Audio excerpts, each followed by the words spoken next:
Hey, thank you very much. Good job, man.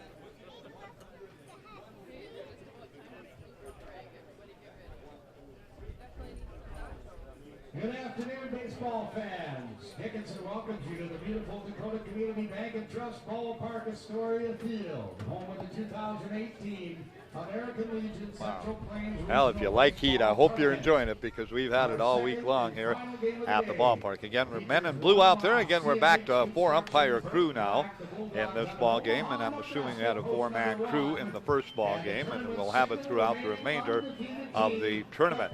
Colors being ready to be presented here, so let's take a break. Pre-game sponsors: West Fargo unbeaten, and Nebraska, Omaha C&H Construction hoping to stay alive. West Fargo knows they're in the title game, whether it be at 12 noon or 2 p.m. tomorrow. They haven't lost, so they're going to be playing for a trip to the World Series wherever they're at. Omaha hoping to play a part of that also. Let's take a timeout and then back with our Justin Glass starting lineups.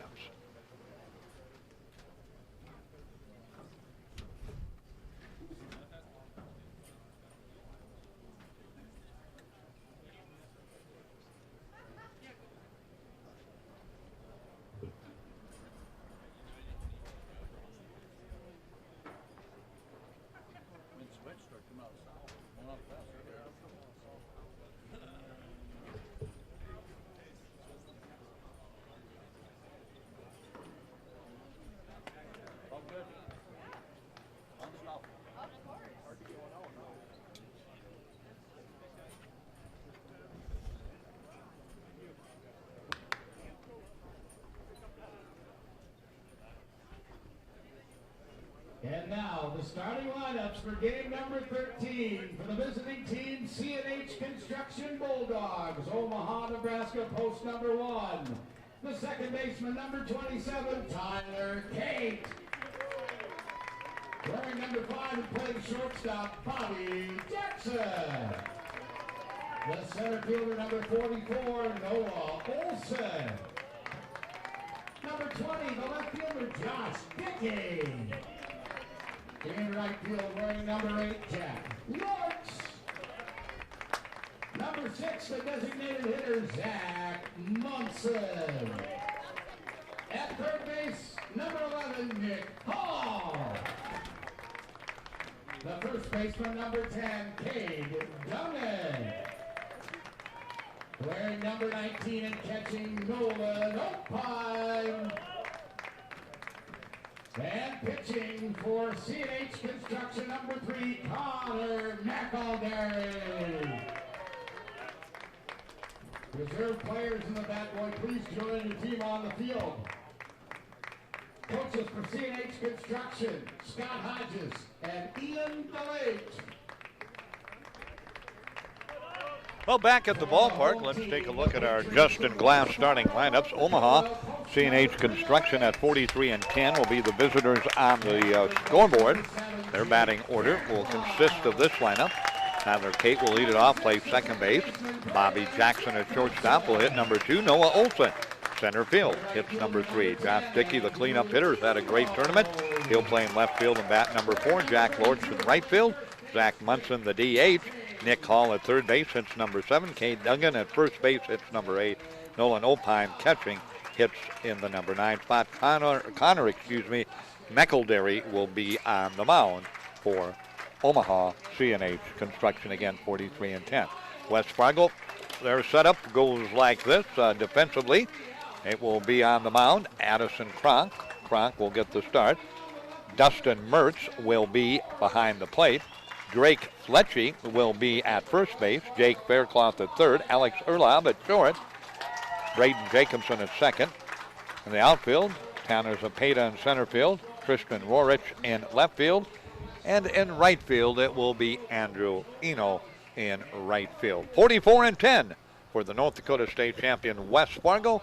At Omaha, again, 43-10, the Nebraska State champion. In case you missed it earlier today, Dubuque County eliminated Rapid City Post 22, 8-4, beat them in the first game of the tournament for Rapid City, and beat Rapid City in their last game of the tournament. 8-2 on Wednesday, and 8-4 again on the Saturday afternoon side. In Omaha, 1 loss, West Fargo unbeaten. We've got our oath of Legion oath coming up here, and then, of course, the color guard will present the colors. We'll have our national anthem. So while they're doing that, we're going to take a break from our good friends at Justin Glass. They brought you our starting lineup. Back it up with our Coke before the game spot, because we don't start till we hear from Coca-Cola. We'll be back on KDIX, and we'll do it for you in 90 seconds. Keep a stout heart in defeat. Keep my pride under in victory. Keep a sound soul, clean mind, and a healthy body. Please remain standing as Matthew Brew, post number 3, color guard, presents our nation's colors.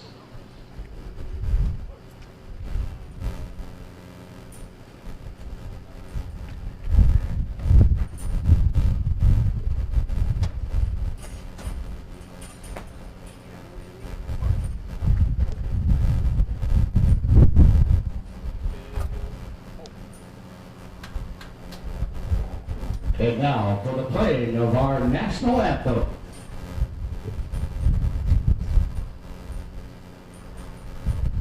Oh, say, can you see by the dawn's early light what so proudly we hailed at the twilight's last gleaming, whose broad stripes and bright stars the rule the perilous fight o'er the ramparts we watched were so gallantly streaming, and the rocket's red glare, the bombs bursting in air, gave proof through the night that our flag was still there. Oh, say does that star-spangled banner yet wave o'er the land of the free and the home of the brave.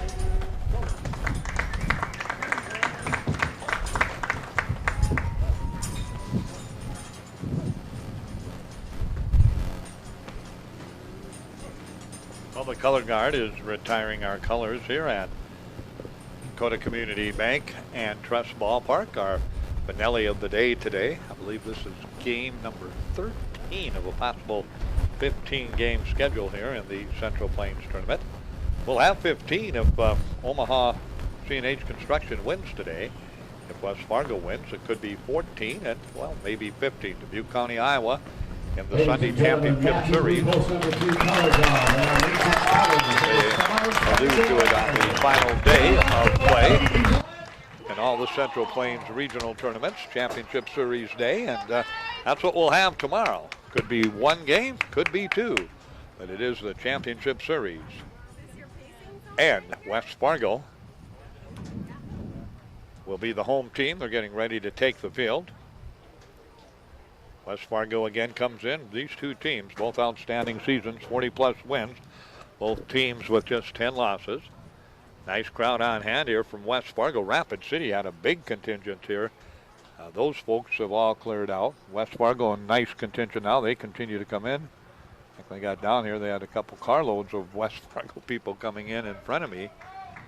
So they got into the ballpark. And Dubuque County, Iowa has had a good representation this whole tournament also. So not a bad crowd on hand on another hot day. As we said, temperatures have been between 93 and 101 degrees this tournament, beginning Wednesday with 93, today 101. We were just 1 degree. I don't think we'll get to the record high today. 102 was our record high, and about this time of the day, between 4 and 6 is usually our warmest. We may get there, but Jim Dahl will keep an eye on that. But again, we were at 101 when I left the studio a bit after 4 o'clock, and downtown here at the ballpark, they said 103 was our temperature reading. So good strong south wind blowing in today, though.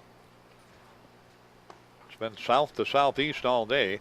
When it comes in over the scoreboard, and right now that's what it's doing. That's a straight south wind. When we look to the 375 marker and it blows in at our face here in the upper level of the press box, it's southeast. And if it's down the left field line, it's a straight east wind, so it's a south wind.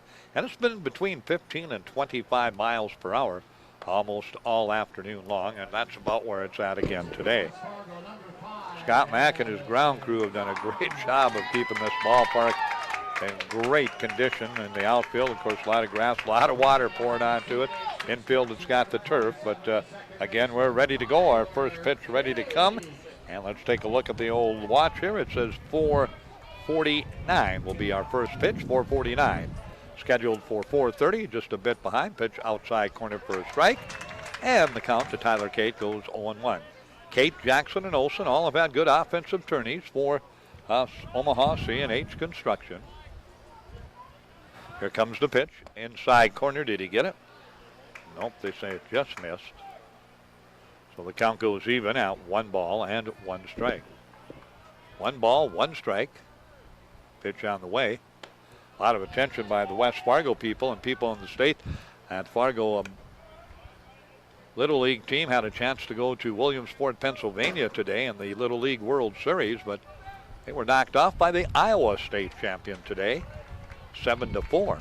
And Montana, Billings, Montana had the chance to go, and they were knocked off this afternoon by Coeur d'Alene, Iowa in that championship game. So there's a ball hit right on the ground to shortstop. Erlob bobbles it, picks it up, throws it over there, but that'll be an error on Erlob. He's 6. West Fargo hasn't had a lot of errors in this tournament, but they start off with 1 there as Erlob just couldn't field it cleanly. Usually pretty sure fielding, but time just bobbled it, picked it up, and by the time he got it there, Cate well across the bag. That'll bring Bobby Jackson up. Addison Cronk on the mound. Mertz with the sign. Cronk, the left-hander. He comes set. Here's the pitch. Bunt attempt, first base side, foul territory. And the count goes to 0-1. So 0-1 the count. New baseball put into play. Just the top of the first inning. 7-inning ball game. Again, ready to go to work. Here comes the 0-1 pitch. Bunt attempt again, right back to Cronk. He'll go to first base. Fires it over there. And staying home on the bag that time was Fletchy, so the sac bunt does work. 1-3 put out, and Cate down to second. Now coming to the plate, number 44, the center fielder, Noah Olson. Noah Olson comes to the plate, the center fielder. Olson hits from the left-hand side. Cate will take his lead off second base. Rorich in left, Zepeda in center, and Eno in right, all deep all the way around. Here comes the pitch. Outside corner for a strike, fastball. You heard the pop up here. You hear the wind blowing today, and Jim alluded to several times. We haven't had that on Wednesday, Thursday, or Friday, but a little bit of a breeze today, moving the air around a little bit too. That helps a bit. Here comes the move to second base, and then Cronk just decides to hold on to it. Not fire it back there. So Addison will go back to work, the left-hander for West Fargo. Comes set. Looks back at second. Here comes the delivery. Bunt attempt there, waved at and missed for strike 2. 0-2 the count. 0-2 count.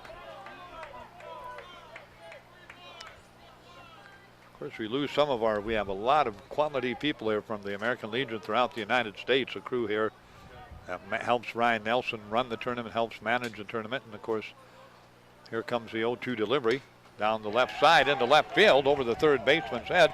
They're going to send the runner. He'll score from third. Nope, they're going to bring the throw to the plate. Probably shouldn't have did that because that allows Olson to go into second easily. Kate scored easily.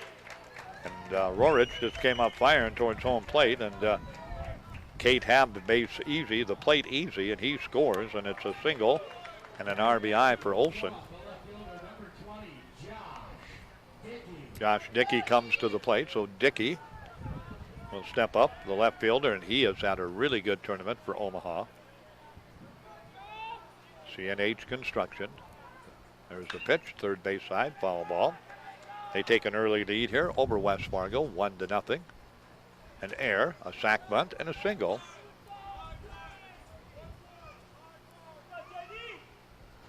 Kronk again ready. He'll look in for his sign. He gets it from Mertz. Delivery on the way, third base side behind the bag. Fairclough scoops it up, fires over to first, heading into third. The head first slide is Olson. Throw didn't even go over there. That's a 5-3 put out of Dickey, and that'll bring Jack Lortz, the right fielder, to the plate. Jack is DH'd and played a little bit in the outfield for CNH Construction of Omaha in this tournament.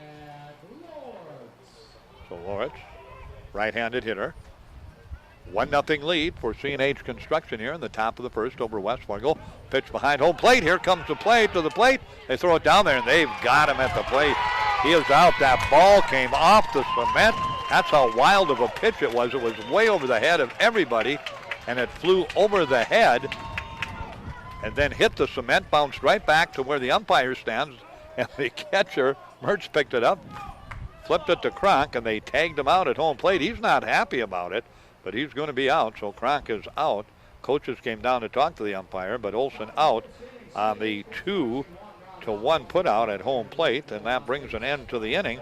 But Omaha comes up with 1 run on 1 hit, 1 West Fargo error, and there was a total of no man left on base. Half inning in the books. CHI St. Alexius Health scoreboard. It is a 1-0 lead for Omaha and CNH Construction. West Fargo coming to bat in 60 seconds.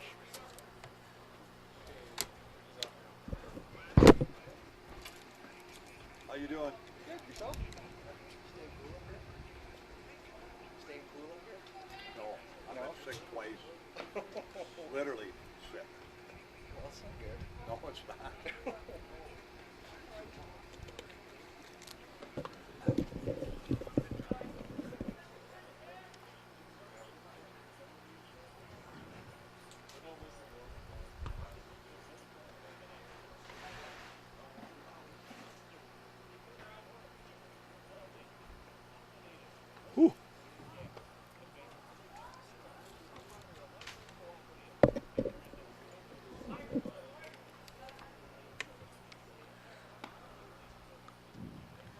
Oh, shoot.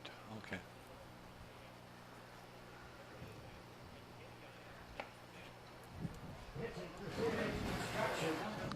Thank you much, JD, as we come back to Astoria Field, Dakota Community Bank and Trust Ballpark. We're about ready to go to the bottom of the first inning. Fairclough, Jacobson, and Eno will lead it off for West Fargo. The Patriots trail 1-0. They've been behind in this tournament. That is not a thing that is out of their comfort zone. They've had walk-off wins. Of course, in the first game of the tournament, they did it against Tri-City Red. And then last night, they did it against Dubuque County. 3 runs on Wednesday, 4 runs on Friday night in the last at bat to come from behind and win. Then they squeaked out a win, 2-0 over Millard West Omaha. So all their games have been close. And they start off with a base hit going the opposite way off McElderry. Is Fairclough, and he slaps it into left field with a solid base hit. So the leadoff man on for the Patriots of West Fargo. Now coming to the plate, number 6, the second baseman, Braden Jacobson. Jacobson comes to the plate. Let's see if they put him into bunt mode here with Fairclough off of first base, the left-hander. McElderry comes to the plate, fakes the bunt, pulls the bat back, pitch way outside and high, so the count goes to 1-0. We're down to 3 teams in Dubuque County, Iowa. Omaha, Nebraska, C&H Construction, and West Fargo, North Dakota. Outside for a ball, 2-0 the count. Of course, if you're in a pool, you like to be West Fargo because they're 3-0. Dubuque County is 3-1, and Omaha is 2-1. And of course, that means win or lose, West Fargo's in the championship series tomorrow. And if they win, they only have to win once. If they lose, they only have to win once. Half pitch misses on the, or gets the corner for 2-1. Throw over to first base. Both Dubuque County should they win tomorrow would have to come back, and West Fargo beat them twice. If it's Omaha, beat them and then beat West Fargo, and vice versa for Omaha. Pitch again, timeout called, so it's no pitch. McElderry didn't realize it, so he just followed through and fired the pitch up there. Again off first base, Faircloth. Pitch on the way, outside corner, beautiful fastball. Boy, McElderry painted the corner with that one. Bell tie. Right at the buckle, right across the black portion of the home plate area. Here comes the 2-2 delivery, just getting a piece of it and staying alive is Jacobson. Coach Ray Holt down at third base, flashing the signs. Again ready. At first, Faircloth pitched way low for a ball. 3-2 the count. Count goes full. 3 balls and 2 strikes to Braden Jacobson. Andrew Eno on deck. At heart of the order, pretty talented group offensively. Eno, Fletcher, and Zepeda awaiting their turn at the plate. There's the throw over to first base, and Faircloth back in safely. Go, Braden! 3-2 count. Here comes the 3-2 delivery. On the way, ball 4. Base on ball.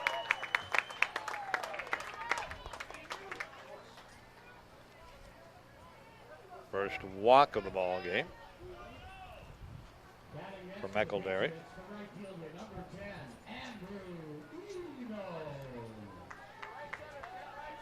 Eno will step to the plate. McElderry, the left-hander, ready on the mound. Eno ready at the plate.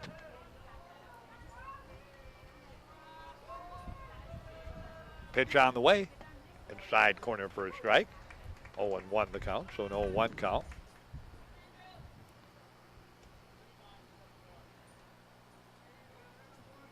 Again, ready to go to work. Here comes the 0-1 delivery. Pitch comes inside, and boy, good cut, but then he kind of held up, Eno did, and then he went around and foul tipped it into the catcher's mitt, into Opheim's mitt, so the count 0-2. Eno has given no indication that he was going to bunt. Now with 2 strikes, I don't think he will. So here comes the 0-2 delivery. On the way, swung on, foul tipped. Nope, hung on to it, they say, so strikeout. So Eno goes down, strikeout number 1 for McElderry. So 1 down. Here comes the MVP of the North Dakota State Tournament. And a great state tournament. He's had a tremendous Central Plains regional tournament. It is Drake Fletcher, the first baseman. They're a big-time power hitter, and he can spray it all over the ballpark. He's played a big role in both of their rallies on Wednesday night. And the ball goes into center field as it pops off the glove of the second baseman, but not far enough for the runner to advance. The second baseman lost his glove, so the heck with it. I'm just going to go chase the ball down without my glove, and that's what Kate did. Picked it up quickly, and going nowhere was Faircloth. Good move that time by McElderry, but getting back in was Faircloth. Fletcher ready. Fletcher again readies himself. Pitch from the right-hand side. A pitch in there for a strike. 0-1 the count. So the count to Fletcher runs to 0-1. Open stance a bit. Drake puts that left foot out a little bit. Keeps that right foot back deep in the batter's box. McElderry ready. Here's the pitch down the first baseline. Bounces off the first baseman. Kate's going to scoop it up. Nicely done by Kate. Throw goes back over to third base, but back in. That was a very alert play by Tyler Kate. He did a great job over there at second base. It was really hit hard right at Dungan at first base, and it just came right off his glove, rolled up his body, over his shoulder, bounced over to Kate. He picked it up. Dungan got back to the bag, and they retired him. So it actually goes as a 1-3, or a 3-4-3 put out at first base. Runners do advance. Faircloth to third, Jacobson to second. That brings up Tanner Zepeda, and I tell you what, Fletchy drilled that one, but Dungan got in the way of it and kept it in front of him, off of him, and didn't direct it intentionally, but it did get directed unintentionally on a bounce right to the second baseman, who alertly picked it up, Kate, and fired it back to Dungan at first base for the putout. So 1-0 our score remains. Here's the pitch. That's a blooper in the center field. That's going to drop in. Nope. Yep, it does. That'll score 2. I thought the center fielder, Olsen, maybe was going to get to it, but just kind of died on him, and he played it on the hip-high hop out in right center field. And Zepeda with a 2 RBI single. He continues his clutch hitting. And West Fargo moves out in front by a score of 2-1. That one didn't go very far, but it went far enough to get 2 runs in. Sometimes it doesn't matter if it goes 375 over the fence or about 175 in the shallow right center, which that one did.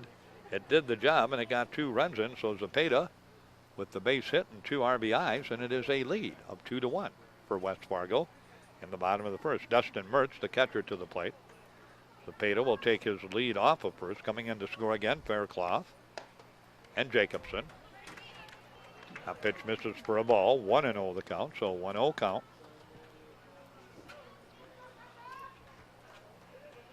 1-0 delivery coming. Outside corner. Did he get it? No. Ball. 2-1.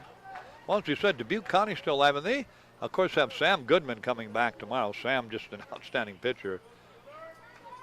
He pitches for Dubuque County, and he has all of his pitches left tomorrow for one game. And then a couple of guys, we were going over it with Evan, our official scorer, before he came up here today, have some pitching left also. So Dubuque County, Iowa would like to have more, but what they have left is with Goodman, of course, their ace still ready to go. He'll have his full 105 pitches tomorrow. So for at least a game, they're in pretty good shape. And then after that, you never know everybody when you get to the 15th game of the tournament. Sometimes you're looking for arms that maybe you wouldn't expect to do it, and they do it. That pitch followed off by Mertz. West Fargo, of course, have a couple of guys left also. Omaha probably is looking at that very carefully in this ball game also. 2-2. The count stays as it follows off. Really becomes pretty strategic pitching-wise when you get down to Saturday afternoon and Sunday afternoon. Again, stepping out is Mertz. Coach Rorick down at third base. Or Coach Rayholt, excuse me, down at third base. Gives the signs. This pitch followed back towards us, hits the screen, so stays away from first. Jordan Rayholt, the head coach. Corey Walden and Joe Kalish are the assistant coaches. Scott Hodges, the head coach for Omaha. C&H Construction, or the coach, along with Ian DeLotte, the head coach. Throw over to first base, and back in safely is Mertz. Or excuse me, is Zepeda. Mertz stands in the batter's box awaiting the next pitch. 2-2 the count with 2 outs. Here it comes. This one hitting the right field, foul territory.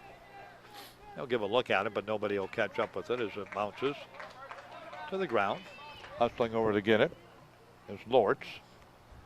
And the count stays 2-2. This is a long at bat for Mertz here in the bottom of the first inning. West Fargo, after falling behind 1-0, has taken the lead back at 2-1.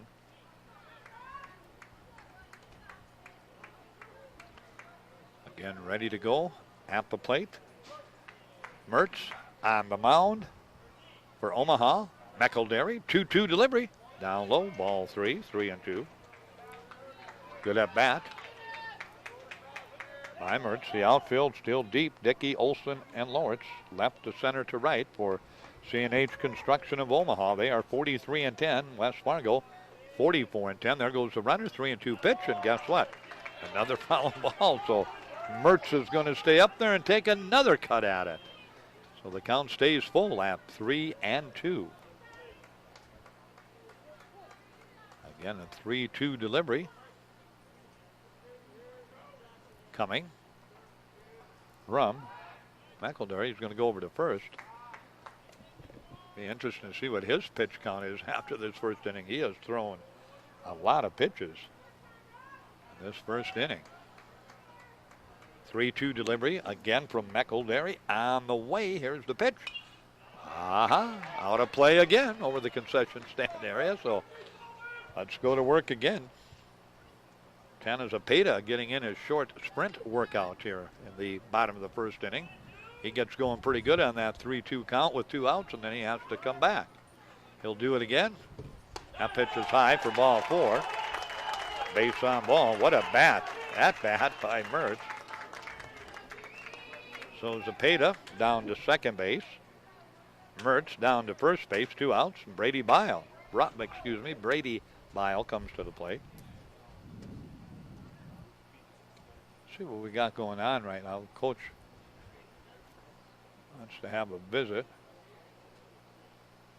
with his batter and his base runners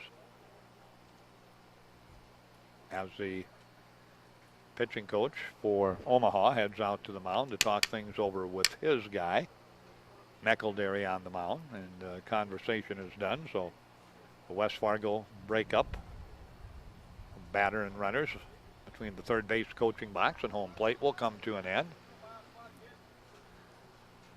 Back to second base, Zapata. Mertz back to first base. 2 outs, 2 in. 2 outs and 2 in for West Fargo in the bottom of the first inning. Again, they lead it 2-1 over Omaha. C&H Construction. This is a loser-out game for Omaha, and to mention West Fargo in the title game championship series bracket tomorrow, no matter what. That pitch to Bile in there for a strike. Brady playing in the DH role. Alex Erlob, the next scheduled hitter. 7th hitter of the inning for West Fargo here in the first.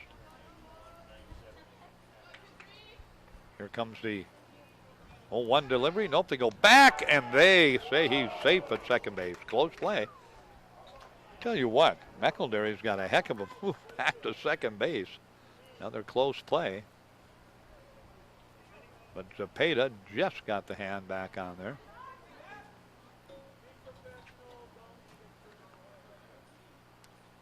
And again, ready to go to work. To Bile is McElderry. Here comes the pitch. That's followed off the catcher's mask and to the backstop. Everybody's okay. Home plate umpire is going to take the obligatory walk out to the mound to give the catcher a chance to regroup himself. But Opheim says, I'm okay. I'm ready to go back to work. So the count stays at 0-2. So 0-2 the count. So Bile in an 0-2 hole here with 2 on, 2 out, and 2 in for West Fargo in the bottom of the first inning.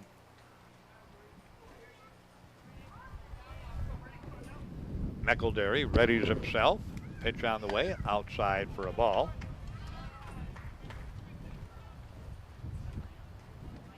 Count 1 ball, 2 strikes, so 1-2 the count.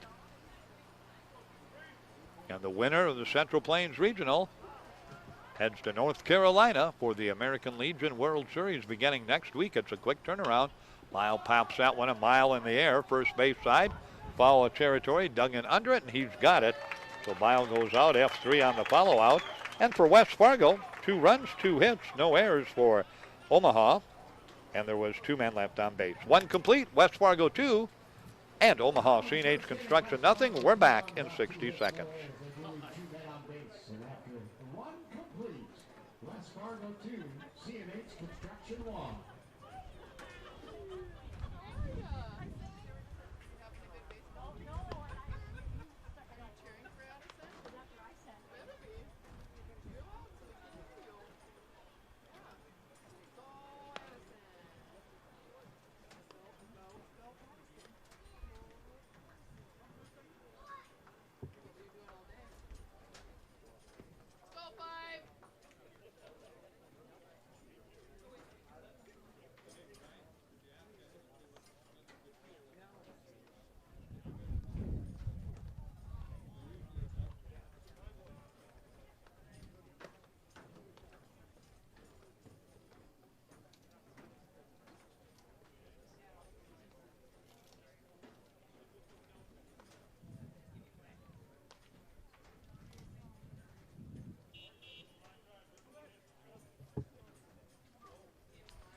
Well, back with you as we go to the top of the second inning.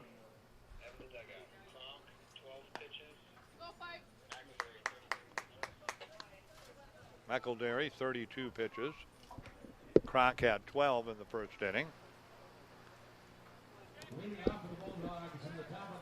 Josh Dickey made the last out, so Lortz was at the plate.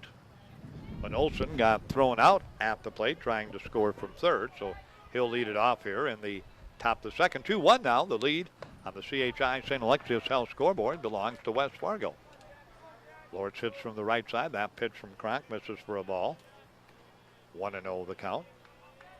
Here comes the pitch on the way. Up high, ball 2. 2-0 count. So 2-0 count.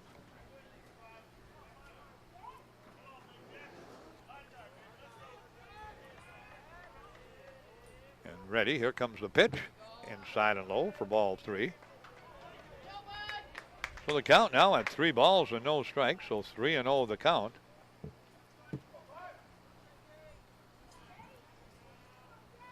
Delivery from Kronk right down the middle for a strike. 3-1.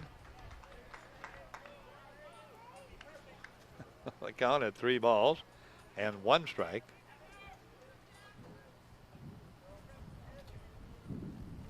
Here comes the pitch, way inside, ball 4. So Kronk, his first walk of the ball game. Giving up 1 hit and 1 run. So the leadoff man on, Jack Lortz. Munson, the DH, to the plate. Munson hits from the left-hand side. Lead off first. Lortz takes it. There's the bunt attempt. Right back to Kronk. 1 play. He'll go first base. Put out to Fletchy. Sacrifice bunt. Works again. Down to second. Goes Lortz. Nicely done again by C&H Construction out of Omaha, Nebraska. 1-3 on the put out by West Fargo. And that will bring Nick Hall, the third baseman, to the plate. Hall. And readies himself.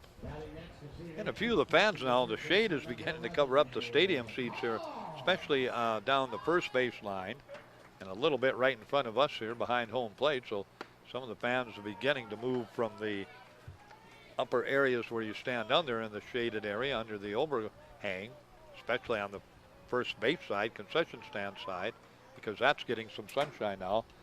On the first base side, they're all under there yet because that's all down the third base line in the sun. That pitch way inside. 1-0 count now to Nick Hall.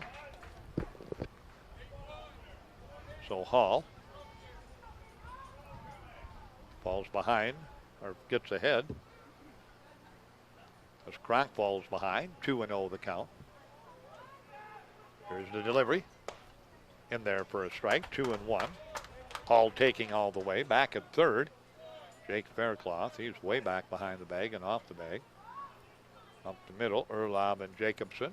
Back up a little bit and behind the bag and off. Fletchy at first base. 2-1 delivery from the lefty Kronk for West Fargo coming. The right-handed hitting Nick Hall, and now we've got a timeout, so it is not coming. So we'll step back in to the batter's box in the person of Nick Hall. Taking his lead off second, Jack Lortz. Outfield deep all the way around, Zapata in center. There's the pitch, outside corner, but a little bit high for a ball. And the count goes to 3 balls and 1 strike, so 3-1 the count. So 3-1 the count.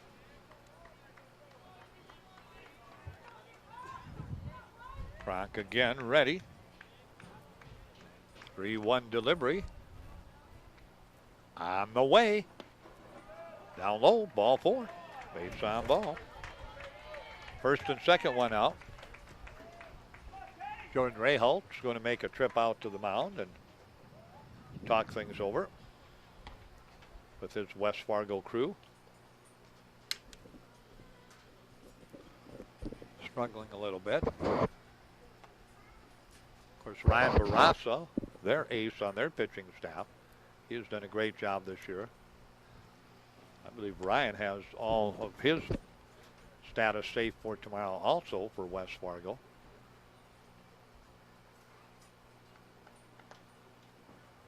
Break up out in the mound. Not a very long conversation. Cade Duggan to the plate. The first baseman steps up. Duggan readies himself. Now batting the first baseman, number 10, Cade Duggan. Duggan hits from the left-hand side. Runners in first and second for Omaha. C&H Construction. Pitch on the way. Way outside for a ball. 1-0 the count.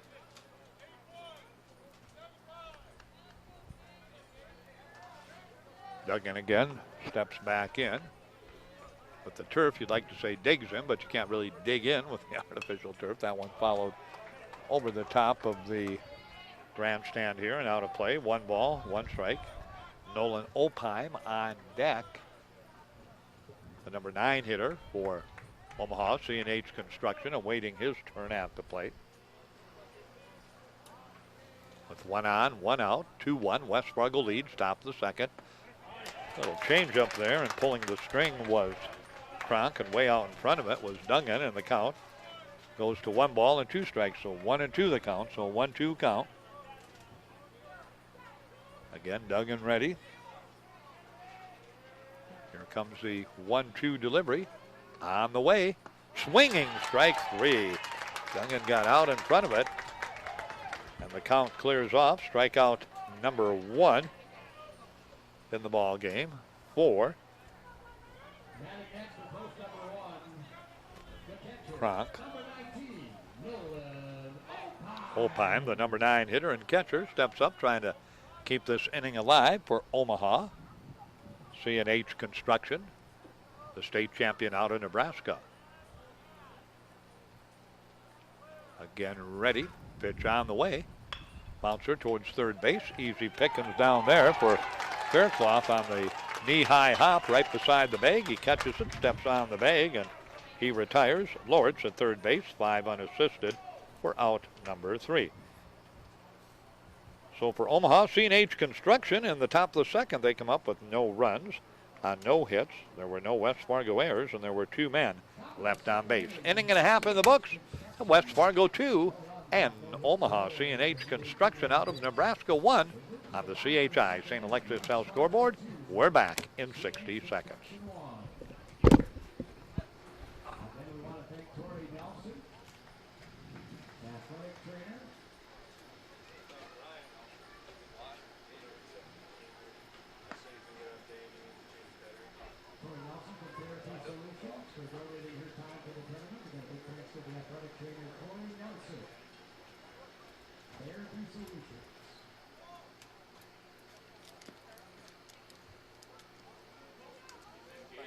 Wells for keeping me with water to keep my little cooler cool. Speaking of which, do you need one? Do you need one? No, I think I'm okay. Let me look.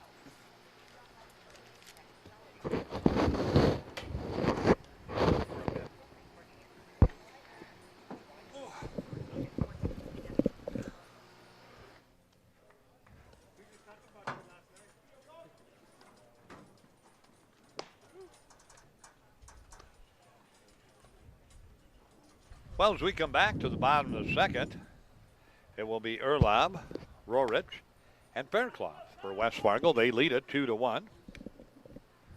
As we play into the bottom of the second of this game that features unbeaten West Fargo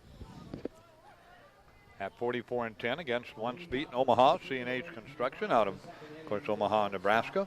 They are 43-10, so win or lose, these 2 teams have had tremendous seasons. A lot to be proud of, and one of them is trying to stay alive. That's Omaha. West Fargo, they've got the catbird seat because they are unbeaten, so they know they're in the championship series tomorrow, no matter what. And they also know no matter what tomorrow, they just have to win 1 game. Dubuque County, Iowa knows they've got to win 2, and if Omaha wins this one, they know they've got to win 2. So here comes the 0-1 delivery, high and away for a ball. 1 ball and 1 strike. Shortstop Alex Erlob has had a nice defensive tournament and some timely hits for West Fargo at the plate. Here comes the 1-1 delivery. In there for a strike at the knees. 1-2 the count. So 1-2 count. 1-2 delivery. On the way.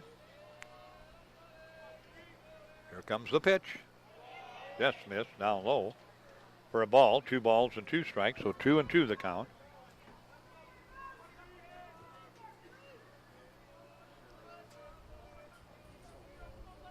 Pitch in there for strike 3. Erlab knew it too. He took a look at it and just headed right back to the dugout. For McElderry, strikeout number 2 in the ball game. He's given up a couple of runs and a couple of hits. Struck out 2 and has walked 1. Tristan Rorich to the plate. Rorich, a right-handed hitter. Here comes the pitch. Down low for a ball. 1-0 the count. So 1-0 count. 1-0 delivery on the way. Right side. That'll drift into foul territory. And the count goes even at 1 ball and 1 strike. And first game tomorrow at 12 noon. And then, if necessary, 2:30. So about this time tomorrow, we'll probably know who the Central Plains Regional Champion will be. Pitch inside for a ball. 2-1 the count. I think around 5 o'clock probably we'll be crowning a champion, maybe a bit before that. If there's 2 games. High in the air, right field. Drifting over towards the line and dropping it in right field. Oh my goodness.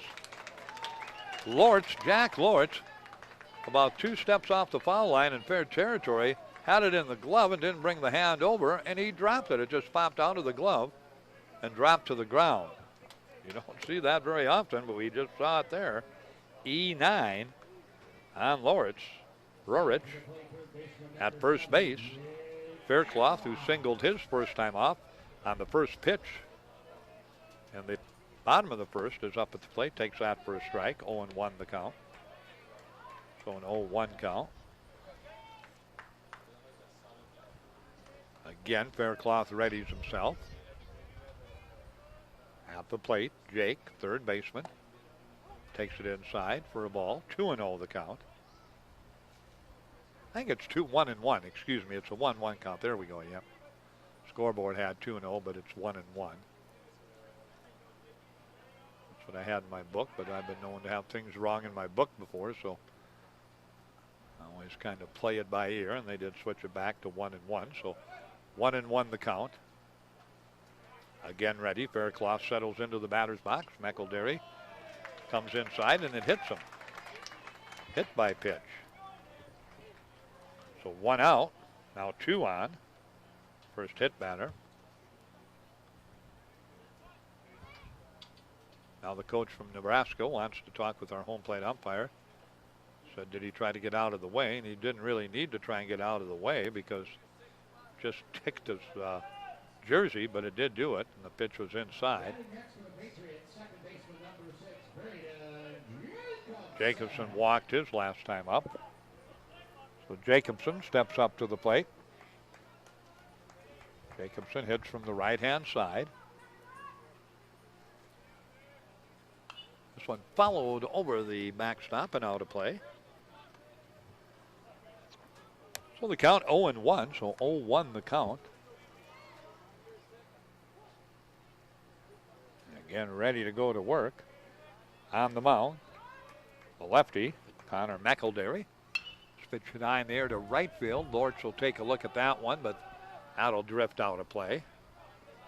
And the count quickly goes to 0-2 to Braden Jacobson. So Jacobson down 0-2 with 2 on and 1 out. And West Fargo at the plate and in the lead 2-1 over Omaha C&H Construction here in the bottom of the second inning. Again, Dubuque County, Iowa in the noon game tomorrow already. They defeated and eliminated Rapid City Post 22 earlier today, 8-4. Here's the 0-2 pitch, swinging strike 3. So Jacobson goes down. That's strikeout number 3 for McElderry. And to the plate, Andrew Eno, who struck out his last time up. So Eno steps up. Eno again ready. It's from the right side. 2-1 West Fargo looking for more. Here in the bottom of the second. Now we've got a timeout.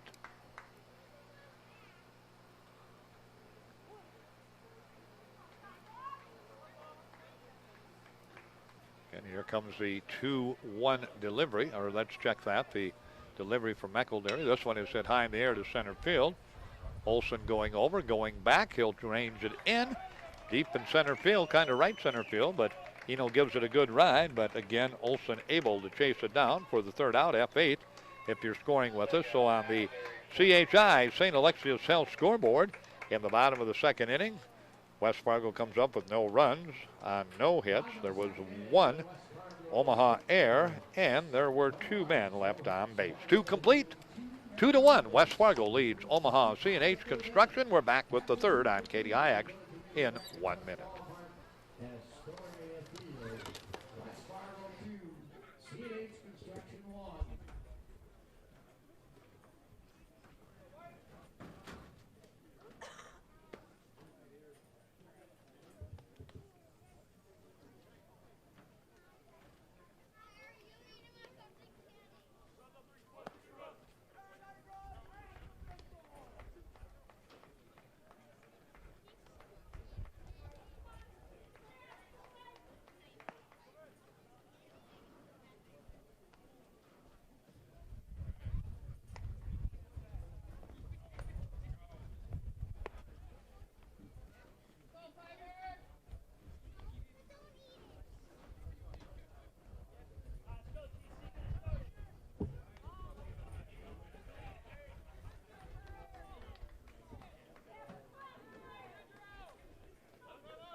All right, back with you.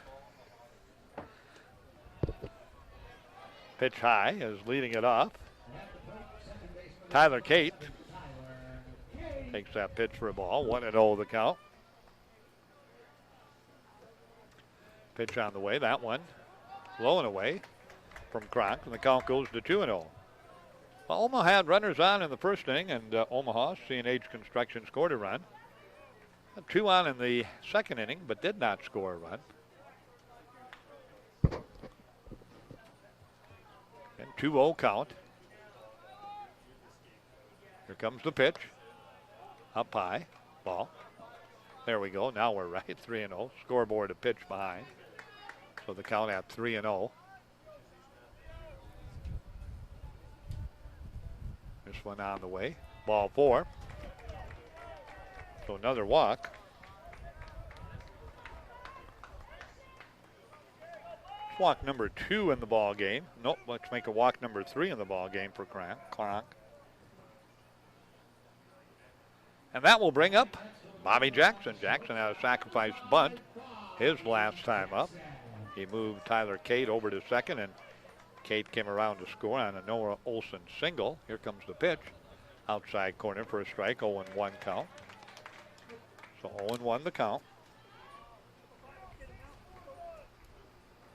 So an 0-1 count. Off first base, not a very big lead. This one bounced third base side, foul ball. So the count quickly 0-2 now to Bobby Jackson.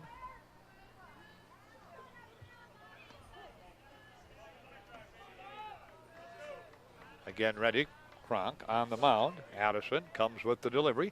Up high for a ball, 1-2. And on the infield, Fletchy at first. Jacobson at second. Erlob at short, and Faircloth over at third. Kronk on the mound, and Mertz behind the plate. Zepeda in center, Eno in right, Rorich in left for West Fargo. They lead 2-1 here in the top of the third. Again, remember, West Fargo, the only unbeaten team left in the Central Plains Regional Tournament at 3-0. Omaha comes in with wins over Dickinson, a loss to Dubuque County, and a win yesterday against Tri-City Red out of New Brighton, Minnesota. They are 2-1.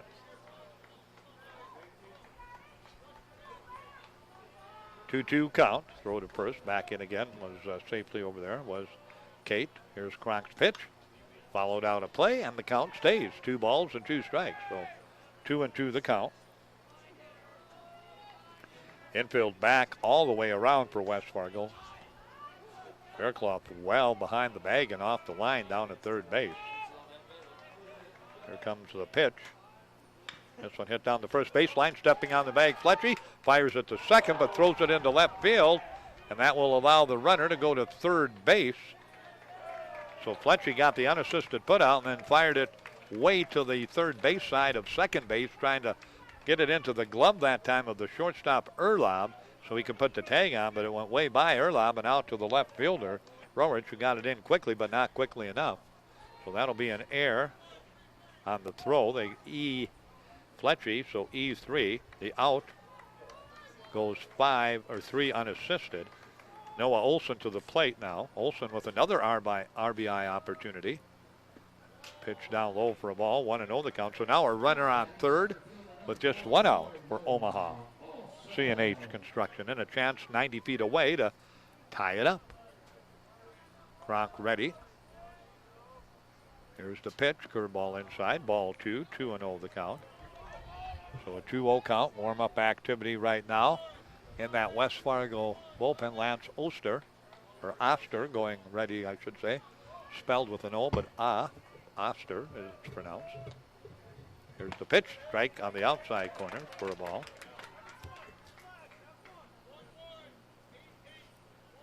Said it's kind of interesting sometimes with these names. I always come down Tuesday night for team picnic, sit with the coaches and go over with one of the coaches, the other coach. 2-1 pitch. That's up high for a ball. Sometimes you get the pronunciation, and then sometimes it's still different. Like, a good example is Lehman for Dubuque County. I asked the one coach Lehman, and the other day we went down and talked to the coach again. No, it's Lehman. So I said, okay. 3-1 the count. This one hit towards the shortstop. The run will score as Erlob just goes over to Fletchy. Gives up the run to get the out, and it's a 2-2 tie here now as coming in to score, Tyler Kate. 6-3 on the put out of Olson.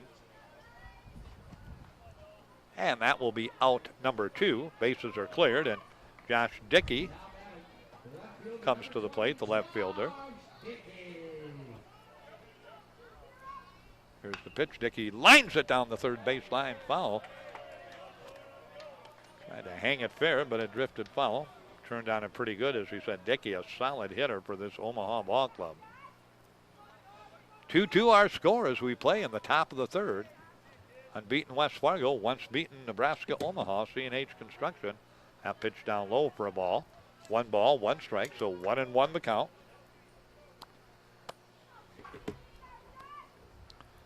Bases empty all the way around. A lot of white out there, the players, a lot of blue, the umpires. Here comes the pitch. Bounce towards the third baseman. Faircloth up with it. Fires across the diamond. Low throw, but Fletchy digs it out, keeps the foot on the bag. It's a 5-3 put out. But West Fargo gives up a run, and we've got a tie ball game. Omaha C&H Construction, 1 run on no hits, 1 West Fargo error, and there was a total of no one left on base. 2.5 in the books on the CHI St. Alexis Cell scoreboard. It is a lead for no one. We are tied. West Fargo 2, Omaha C&H Construction 2, and we're back on KDIX in 60 seconds.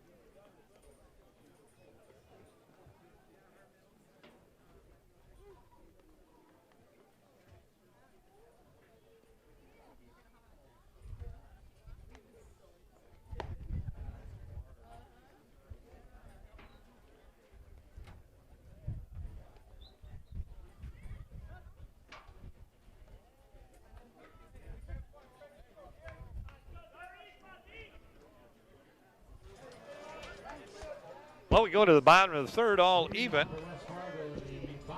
Greg Fletchy leading it off here. So Fletchy will lead it off. Fletchy hit it hard last time. That was that strange play where he just drilled it at Dungan and it bounced off Dungan's glove off his shoulder, hit the turf, bounced right to the second baseman, Kate, who threw it back to Dungan at first base, and they got him on a 3-4-3 putout.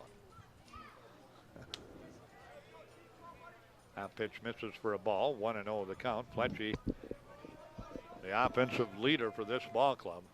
He drills that one high and deep to center field. Let's see if the park holds it. It does. It's right at the warning track, out in deep center field. Boy, he gave that one a good ride. He's hit it twice very hard, and twice has nothing to show for it. He's now 0 for 2, F8 on the putout. And that will bring Tana Zepeda to the plate. Zepeda on 2 RBI single. His last time up. This young man has had a great Central Plains Regional Tournament for West Fargo. Opens that stance up a lot. McElderry had 48 pitches through the first 2 innings. Zepeda a good cut at that, but a bit behind it, and follows it off over the equipment shed area and out of play. Zepeda again, 0-1 the count, steps back in. Here comes the delivery. 1 ball and 1 strike now, 1-1 the count. So 1-1 count. Again ready, McElderry on the mound. Here's the pitch. Right side out of play, 1-2 the count goes. That wind coming straight in from the south, right over the scoreboard. As we said, comes in right over the scoreboard at south, right in from center field, southeast, and down the left field line from the east. And it's been a pretty good breeze, 15 to 25 all day today towards the middle. Getting over there, the shortstop up with it, throws to first, but they're not going to get him, and Zepeda's going to hang on at first base. Have to wait and see what they rule on that. Tell you what, Jackson got over there. It was a tough play. Had to go all the way behind the bag. Let's see what they rule on that. They're going to give him an error, so E6 on the shortstop Jackson. Second error of the ball game. So both these teams played pretty clean baseball throughout this tournament, but now we're only in the bottom of the third. Both teams have 2 errors already apiece in this ball game. Dustin Mertz to the plate. He walked his last time up, did Mertz. 2-2 our score. Bottom of the third. Earlier today. Ball fouled out of play. Rapid City, post 22, the Hard Hats, a perennial state champion in South Dakota and a perennial power in the Central Plains region, were sent home as Dubuque County, Iowa defeated them by a score of 8-4. Second time they've beaten Rapid City in the tournament. Beat him on day 1, 8-2, and beat him again today, 8-4. Dubuque likes that number 8 against Rapid City. It's been a lucky number for them against post 22. They're alive tomorrow in the 12 noon game. They're just sitting back and waiting to see whether it will be West Fargo or Omaha they will play. Throw to first base, not a very good one by McElderry, but it bounces over there, but Dungan fields it cleanly and gets it back to him. Not a real big lead by Zepeda at first base. Here comes the pitch outside for a ball. And the count evens up now at 1 ball and 1 strike, so 1-1 the count. And again, ready to go right back to work on the mound. It's McElderry. Here's the pitch. Outside, throw back, and that's a little high by the catcher, but Opheim tossed it down there, kind of off the knee. And Dungan had to go up and grab it, so the count. 1 ball and 2 strikes now to Mertz. And McElderry will take that look. That pitch on the way outside for a ball.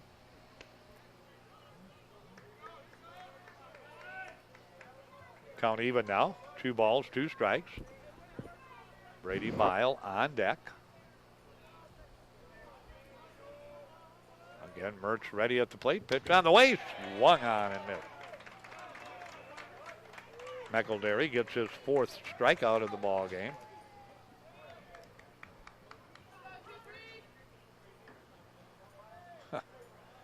Jimmy just sent me temperatures. 105 in Williston, 102 in Minot, 101 here, and 100 in Bismarck, and only in the mid-80s in Jamestown. So it's hot in the western half of the state. Here comes the pitch. Curveball to Bile, a little bit high for a ball. meteorologist Jim Dahl back at the air-conditioned comfort of KDX Radio Studios. Of course, he was in the heated comfort of the press box for the first ball game, so only fair. This pitch down low again, ball 2. All I know is it's hot out. It's hot. And that south breeze, although it does move the air around a little bit, is a warm breeze too. 2-0 the count now to Bile. Here comes the 2-0 delivery. On the way, up high, ball 3. Good eye by Bile. He followed out last time to Dungan at first base. So Zepeda again will take that lead off of first base. 3-0 the count. Here comes a 3-0 delivery. Right down the middle for a strike, 3-1. Alex Erlob on deck for West Fargo. 2-2 our score in the bottom of the 3rd inning. Again ready. Here's the pitch. Got him looking. Or not, strike 2, excuse me. Bile kept the bat on the shoulder. It was a 3-1 count, so Bile steps out. Now he'll step back in. Right-handed hitter Brady Bile ready. Pitch on the way. Followed out a play over the first base dugout. Count stays full, 3-2. Zepeda getting his workout in again now. He did that with Mertz the last time. About 4 pitches away, 3-2, just took off. Here he goes, 3-2, slow roller towards the shortstop. Jackson up with it, over to first, and they get Bile on the 6-3 putout. So for West Fargo, in the bottom of the 3rd inning, there was no runs on no hits, 1 Omaha C&H Construction error, and 1 man left on base. 3 complete. 67 pitches now for McElderry. And Omaha and West Fargo all tied up. Omaha C&H Construction, 2 runs, 1 hit, 2 errors. West Fargo, 2 runs, 2 hits, 2 errors. We're back on KDIX. We'll do it in 60 seconds. We're tied at 2.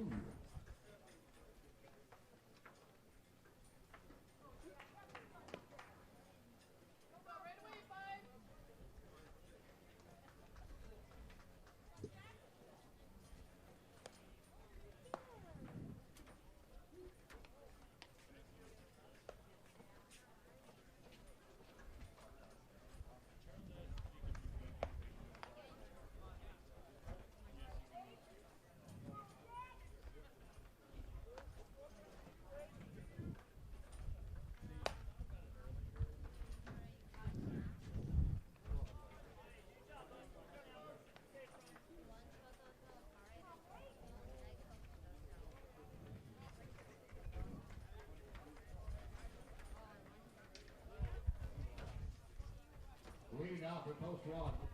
Top of the 4th, right fielder number 8, Jack Lawrence. Well, back with you. Lawrence will lead it off as we play here in the top of the 4th inning. Lawrence, last inning, or actually in the 2nd inning, walked and then was retired for the 3rd out on that force out at 3rd base. A pitch high and away. 1 ball, 1 strike, nobody out, nobody on as we play in the top of the 4th. 2-2 our score. West Fargo. I'll even bounded down to the 3rd baseman, Clough. Fairclough comes up with it, dived down, came up off the belly, and fired a strike over to first base. Nice play by Lawrence, who had to go towards the 2nd base bag, dove out, got it, came up with it, and fired a strike. So took a hit away from Lawrence and a nice defensive play. Maybe right now, our play of the game defensively so far. Nice job by the 3rd baseman, Jake Fairclough, against Lawrence at the plate. Down the 3rd base line, foul ball that time, trying to go the opposite way, Munson. 0-1 the count. So an 0-1 count. Munson again will step back in.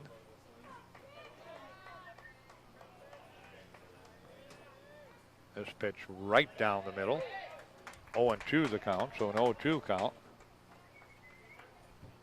And more of the fans now beginning to move into the shaded areas and the stadium seats beside us and over towards the concession stand area. There's a bouncer over the top of the pitcher's head, but right there is Erlob over the top of the bag, fields it on the hop. and fires it over to Fletchy at first. 6-3 on the putout. So quickly, 2 up and 2 down for Omaha C&H Construction here at the top of the 4th inning. That'll bring Nick Hall to the plate. He reached on a walk. Tell you what, Kronk has done a nice job here. Addison giving up just 1 hit, 1 run, has struck out 1, has walked 3. Here's the pitch, inside corner for a strike. 0-1 the count. So 0-1 count. Again, ready to go back to work.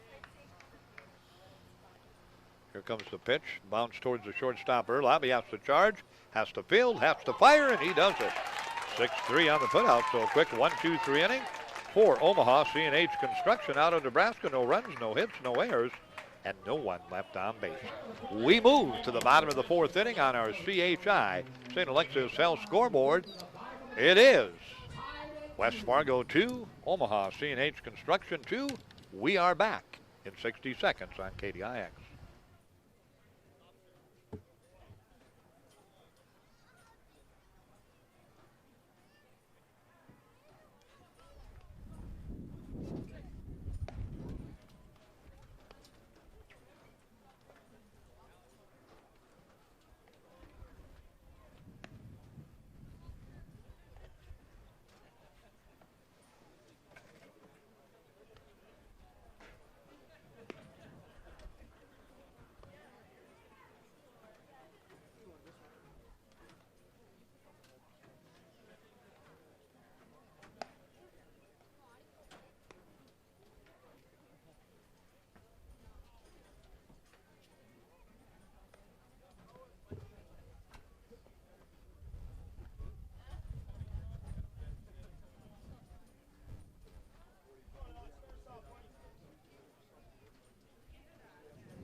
Ready to go back to work.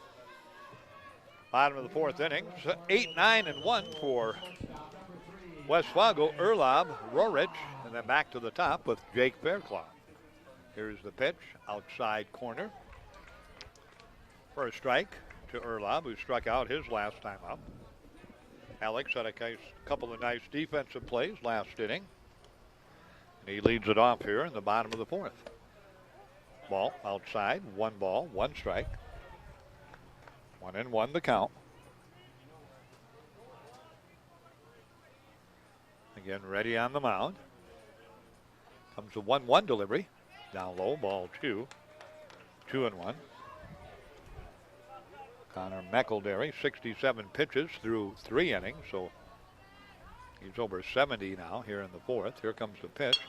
Hit towards the hole, and second baseman will dive and knock it down, Kate, but won't have a play, so Erlab has an infield hit. So Erlab with that infield hit gives West Fargo their 3rd hit of the ball game.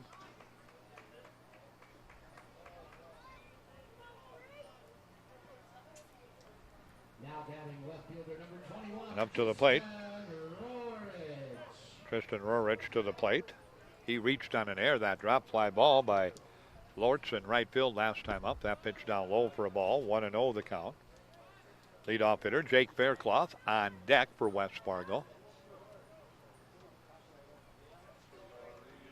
Again ready on the mound. McElderry.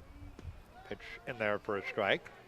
And the count evens off at 1 ball and 1 strike. So 1 ball, 1 strike. Nobody out, 1 on here as we play in inning number 4, the bottom half of the 4th inning. Again, ready to go to work. McElderry, the lefty, comes. There's the bunt attempt. Going to be fielded by the 3rd baseman, Hall. He'll fire. He beat it out. I tell you what, that's what you call flying down the line. Rorich put the bunt.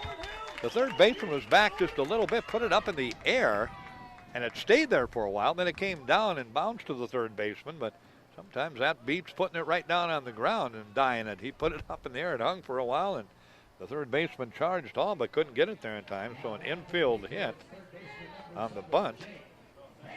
Erlab the 2nd. Hit number 4. And now West Fargo with an opportunity here in the bottom of the 4th We are tied at 2-2, and that brings Fairclough, who has singled and been hit by a pitch. He has scored a run. He's been on base both times up. There's the bunt attempt by Fairclough. He misses. Throw back down to second and back in safely is Erlob. 0-1 count. So 0-1 the count. Again, Rorich will come off first base. Erlob will come off of second base. Fairclough ready at the plate. McElderry ready on the mound. There's that throwback. They try that little play where they... I'm not quite sure what that call was. Ryan, did you catch what the call was on that? Huh. I'm going to talk with the second baseman. Going to talk with the umpire. Runners have both been awarded a base. Erlob to third. Ryan, did you catch what the call? Ryan, was that a balk? He did. Okay. All right. Okay, they called the balk. I didn't think it was a balk, but they called it. We've got 3 umpires out there, so they give an explanation, and the coaching staff seems to be okay with it. All right, we'll go with it. And like I said, my knowledge of balks is nil and none, so.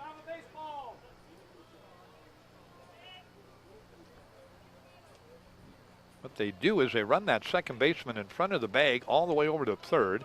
Third baseman charges. Shortstop kind of hangs where he's at for a second, hoping the runner gets far enough off, and apparently pitcher did not stop in his move to go back 2 seconds, so that was why the balk was called. So the balk called.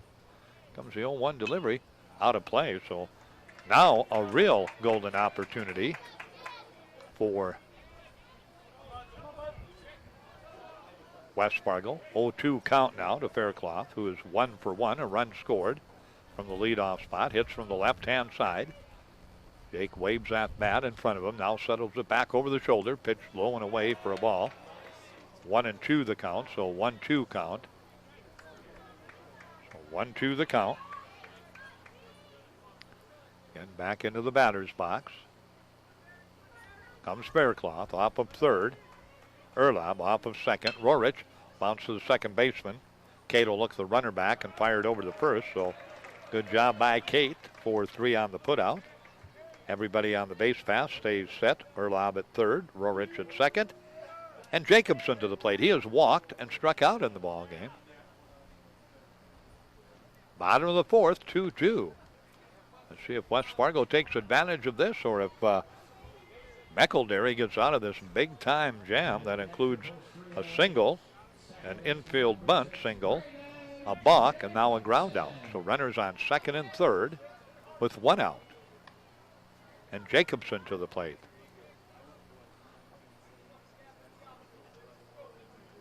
Again, Jacobson readies himself. Now he's going to step out. Braden takes a look down to third base. Infield still in for Omaha. Here's the pitch. That's hit into the gap. That'll score 2. Jacobson catches that. That's all the way to the fence. Touching home place, Erlob. Touching home base, Rorich. Heading to third with a triple is Braden Jacobson. He caught the pitch. He drilled it into the gap to left center. And there was no doubt both runs were going to score. Both did.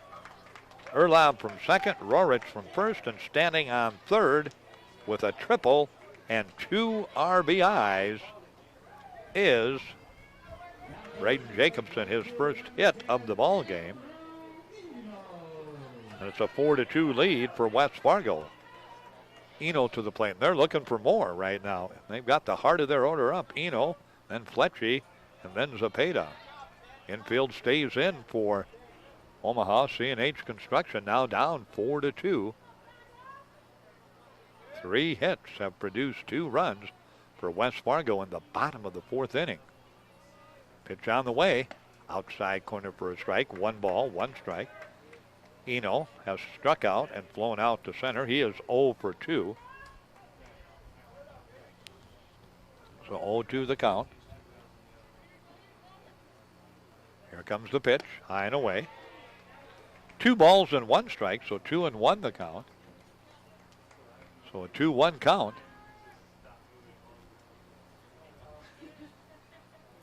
Again ready. 2-1 delivery on the way out of play over the Omaha C&H Construction dugout. Count goes even at 2 balls and 2 strikes, so 2-2 the count.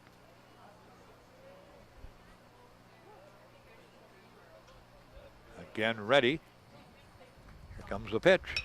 Right side over towards the tent area, the picnic area where the teams sometimes get together before their game, but no teams down there now because we don't have another game. So Eno keeps the count even at 2 balls and 2 strikes. 6 o'clock Mountain Time, KTIX Dickinson, 12:30 a.m. 100.7 FM and KTIX.net. That pitch sails high for ball 3. Our game right now about an hour and 10 minutes old, so we haven't had too bad of a pace for this ball game. Our last ball game right around that 2-hour mark. A little bit over it. Comes a 3-2 delivery, and the right field hustling over and playing it on the hop is Lortz, the right fielder, and that's another hit. That's going to probably be it for McElderry. Jacobson scores from third, his second run, given RBI to Eno on the base hit. And it is a 5-2 lead, and it may be pitching change time as McElderry has faced 5 batters. He has given up a single, a bunt single, a ground out, a triple that scored 2, and now a single that has scored 1. So he's faced 5 batters, given up 4 hits, and that's going to be it for McElderry. He will leave. He will go 3 in a third inning. Now the runner on base is his. So McElderry gives up a total of 6 hits. So far, he's given up a total of 5 runs. He has struck out 4. That will stand. He has walked 1, and he has hit 1. So we've got a pitching change. Let's see who's coming in. Let's see if we can catch a number. Looks like number 12 coming in, Alex Wise. So Wise will come in and pitch. So Wise will be the new pitcher. He'll come in here in the bottom of the 4th inning. West Fargo with 3 runs in. Lead it 5-2. 86 pitches for McElderry, and he is done. And we're going to take a 1-minute break here on the CHI St. Alexius South scoreboard. West Fargo's broken it open here in the bottom of the 4th. They lead Omaha C&H Construction 5-2. A pitching change for Omaha. Back in a minute.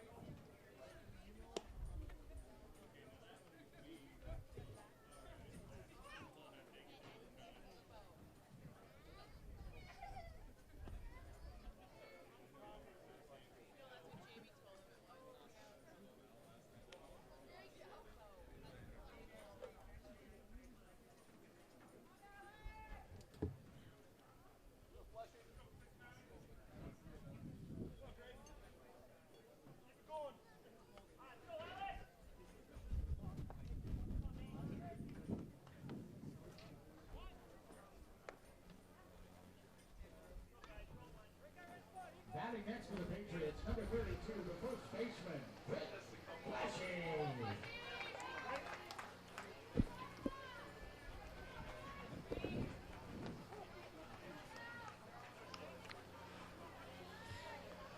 Well, Derek Fletchie to the plate.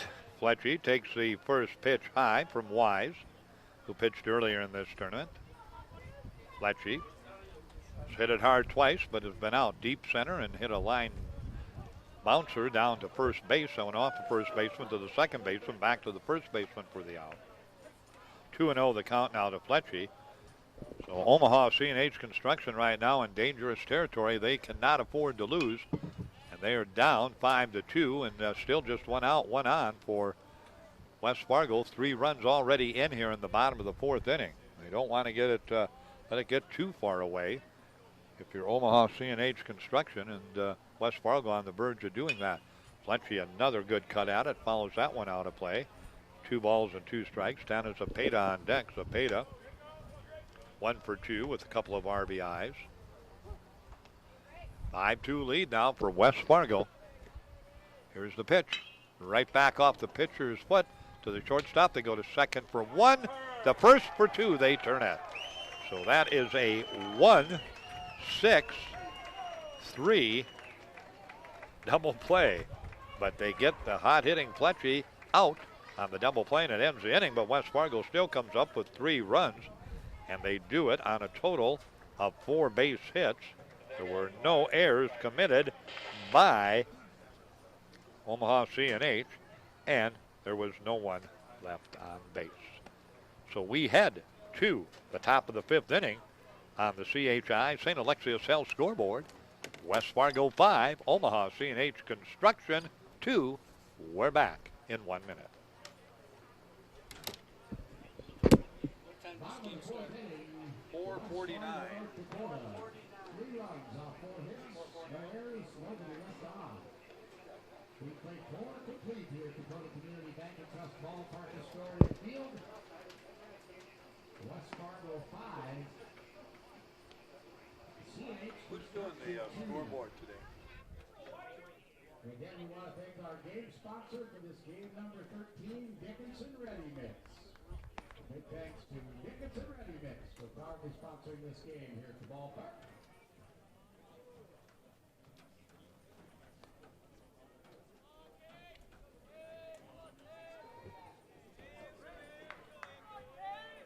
Leading on for the Bulldogs, top of the 5th inning, first baseman number 10, Gene Duggan.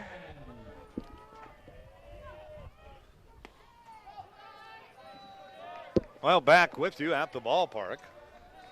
Astoria Field, Dakota Community Bank and Trust Ballpark. We go to the top of the 5th. West Fargo, that 3 spot in the bottom of the 4th, lead at 5-2.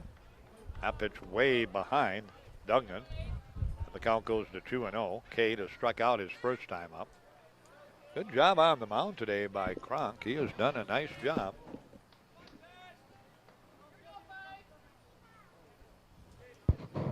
I think they want everybody in the dugout. Omaha had a few people. There's that yellow stripe there, and they like them to stay behind that in those new dugouts. Here comes the 2-0 delivery on the way.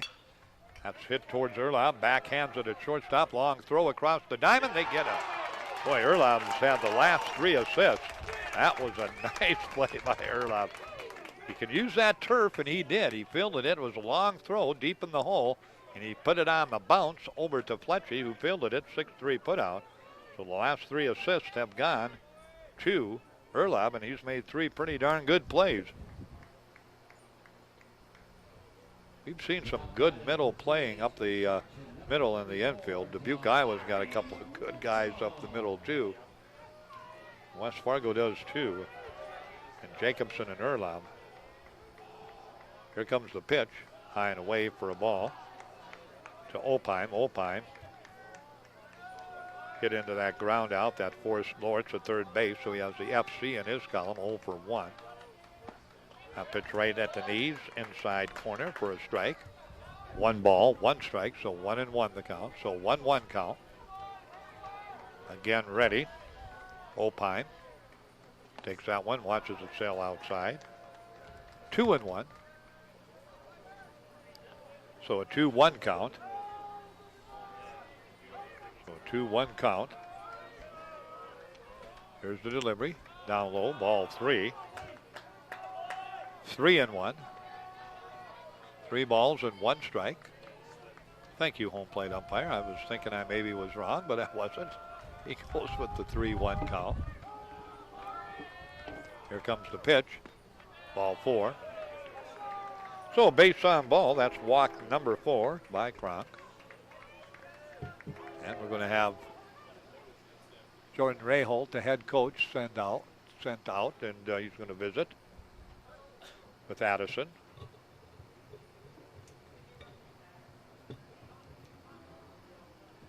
They're not going to bring the infielders in. The catcher's not going to go out. It's just going to be one-on-one between coach and his left-hander, Addison Kronk. To the plate with 1 out now and a runner on comes leadoff hitter Tyler Cate. Cate has reached on an error and scored, has walked and scored. He has scored both runs for Omaha C&H Construction in this ball game.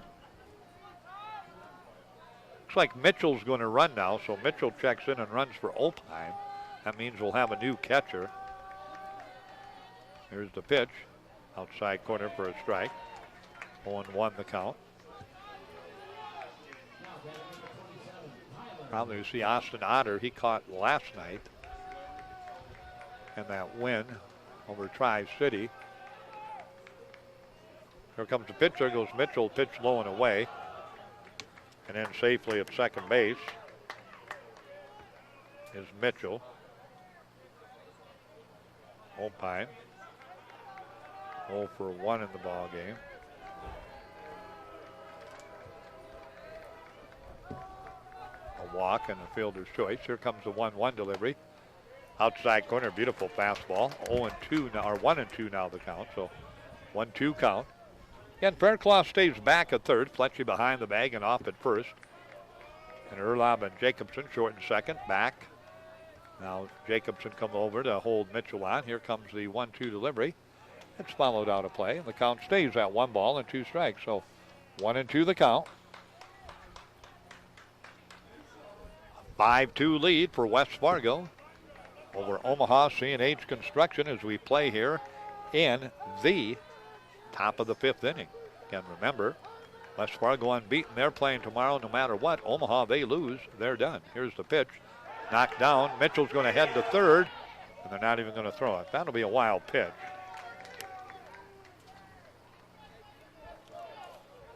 Mertz did everything he could to try and keep it in front of him, beside him, and allow the run, but it was bounced up there by Kronk, and it just was a hard pitch to handle. 2 balls and 2 strikes, our scoreboard. Having some problems getting the balls and strikes up there in this game. 2-2 the count. Now we have no balls, no strikes, but it is a 2-2 count. That pitch outside corner, got him looking. Kate knew it too. He's kind of mad at himself because that was a pretty good pitch, and he just took it. That is strikeout number 2 in the ball game. Out number 2, big strikeout there. And that'll bring up Bobby Jackson, so Jackson will check in. Jackson in the ball game. Sack bunt and 3 unassisted. There's the fake of the bunt. Pitch in there for a strike, 0-1 the count. So an 0-1 count. Jackson will step back in. He's ready. The shortstop for Omaha C&H Construction. Here's the pitch.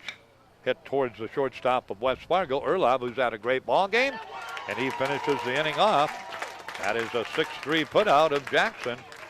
So for Omaha C&H Construction, the Nebraska State champion, they come up with no runs on no hits, no errors, and there was 1 man left on base.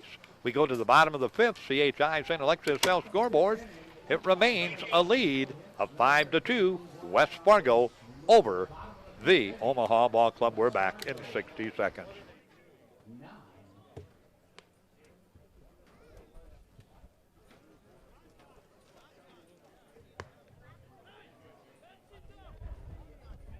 West Fargo 5, C&H Construction 2.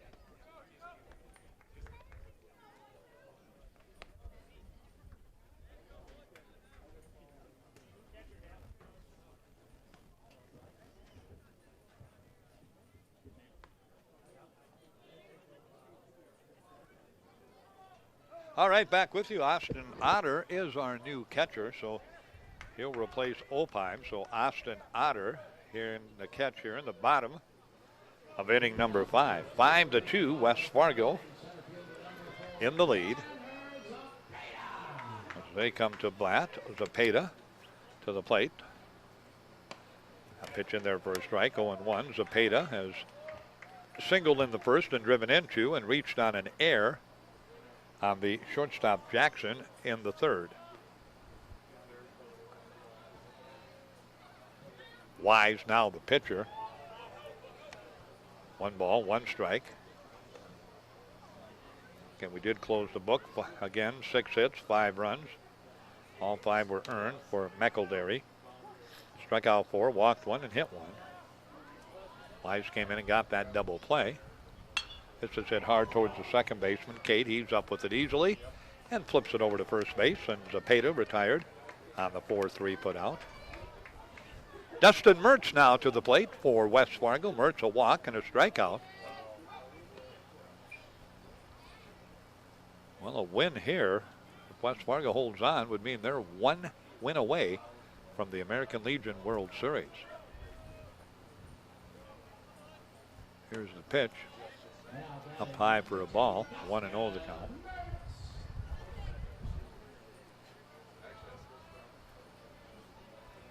Comes the 1-0 delivery into the screen. 1 ball, 1 strike. I'm just thinking in my head, off the top of my head, I'm sure there has been a North Dakota team that's gone to the American Legion World Series, but I don't remember one in the recent past. But the 1-1 delivery out there, ball 2 bounced up there. Well, West Fargo getting closer to that possibility. 2-1 count now to Mertz. A long ways to go in this one and another day tomorrow, so that pitch in there for a strike, 2-2, and Omaha C&H Construction has something to say about that, and another team awaits tomorrow, whether it's against Omaha or West Fargo in Dubuque County, and they'll have a lot to say about that. This one bounced again right at Cade at second base, bobbles it, picks it up, gets it over to first, and they get Mertz by a step. So 4-3 back-to-back putouts, quickly 2 up and 2 down here in the bottom of the 5th for West Fargo. And that'll bring Brady Bile to the plate, so Bile will step up to the plate. Looks like we're going to maybe have a pinch hitter here. Looks like Dodd is going to pinch hit for Bile. So Dodd will come in to the DH spot. I'm assuming he'll just stay in there. Bile went 0 for 2. Followed out the first and grounded out to short. So Dodd batting here with 2 outs in the bottom of the 5th. His team, West Fargo, up 5-2. That pitch low and away for a ball. 1-0 the count. So 1-0 count. Again ready. Pitch on the way. Just misses away. 2-0 the count. Wise, as we said, a lanky right-hander, throws hard. He threw hard the other day when he was in. Here comes the 2-0 delivery. Ball 3, 3-0 the count. So after 2 quick outs, Wise falls behind, 3-0.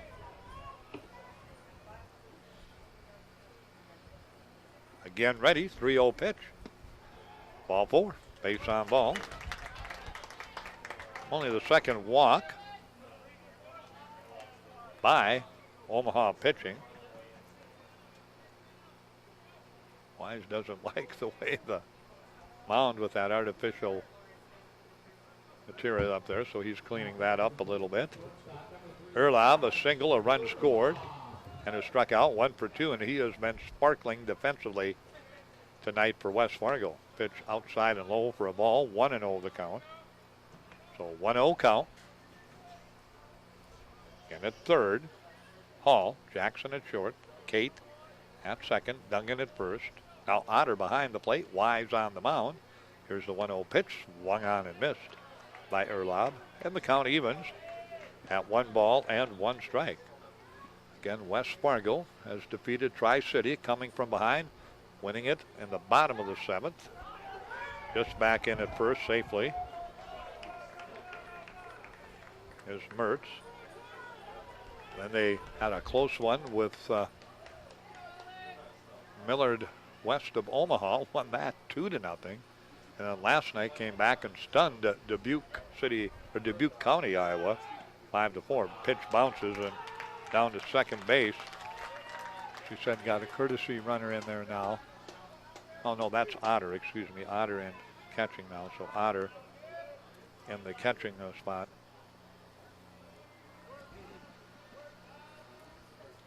There we go. Here's the pitch. Otter didn't get the throw down there. And down in the second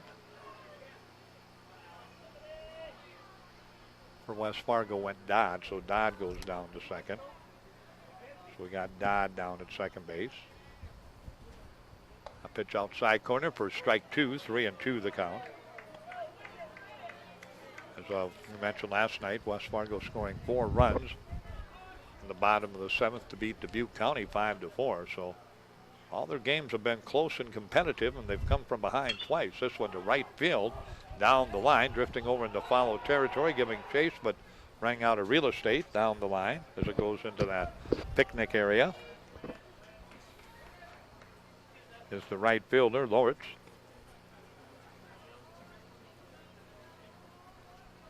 And that leaves the count at 3 balls and 2 strikes. So 3-2 the count, bottom of the 5th. West Fargo leading it. They're the home team in this ball game, 5-2. A big 3-run bottom of the 4th. Broke that 2-2 tie. Here comes the pitch. Foul tipped off the foot that time of Erlab. West Fargo's never trailed, well, they did trail. I shouldn't say that. They fell behind 1-0 in the top of the first, but then came to bat in the bottom of the first, took a 2-1 lead, and have led ever since. We were tied at 2-2 after 3, and that 3 spot in the 4th made it 5-2. Pitch in there for a strike. That's strike 3. Erlab gets caught looking. Second strikeout of Erlab in the ball game. One by Meckleberry, one by Wise.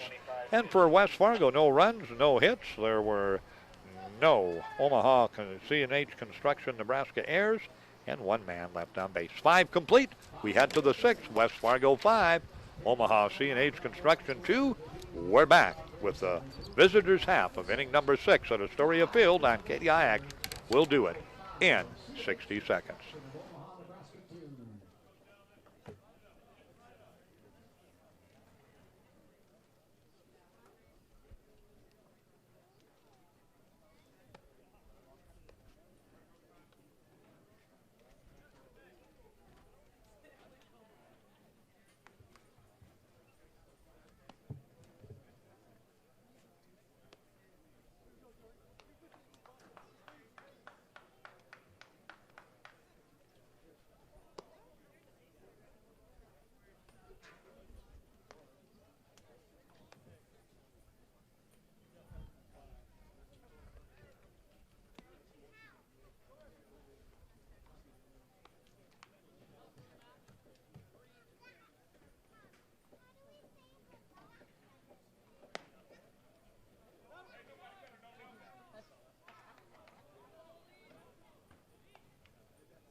Thank you much, JD. As we come back, we head to the 6th. 3, 4, and 5 for Omaha. C&H Construction, Nebraska. They trail West Fargo 5-2 here in the top of the 6th inning. We're at the 90-minute mark, they say, of this ball game, so an hour and a half into it. That's just a pretty good pace to this ball game. Cronk continues to work on the mound. Olson takes that pitch high for a ball.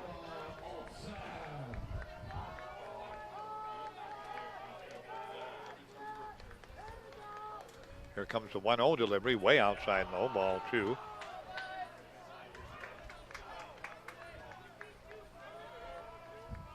So 2-0 the count.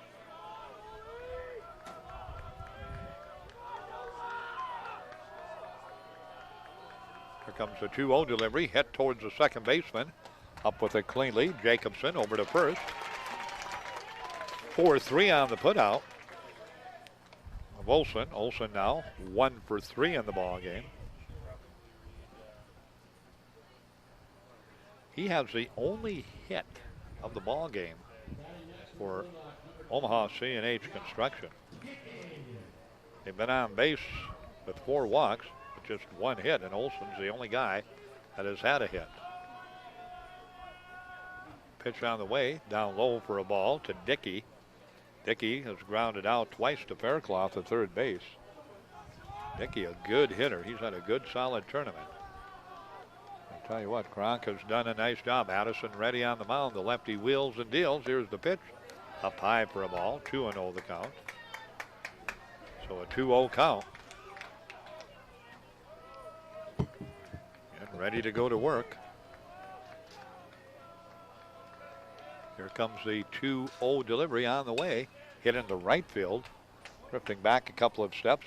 Andrew Eno, he's under it, and he's got it. So quickly again, 2 up and 2 down here in the top of the 6th, F9. 4 in a row now retired.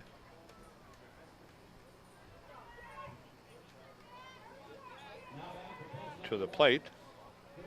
Loritz has walked and grounded out. He is 0 for 1. Here comes the delivery on the way, in there for a strike.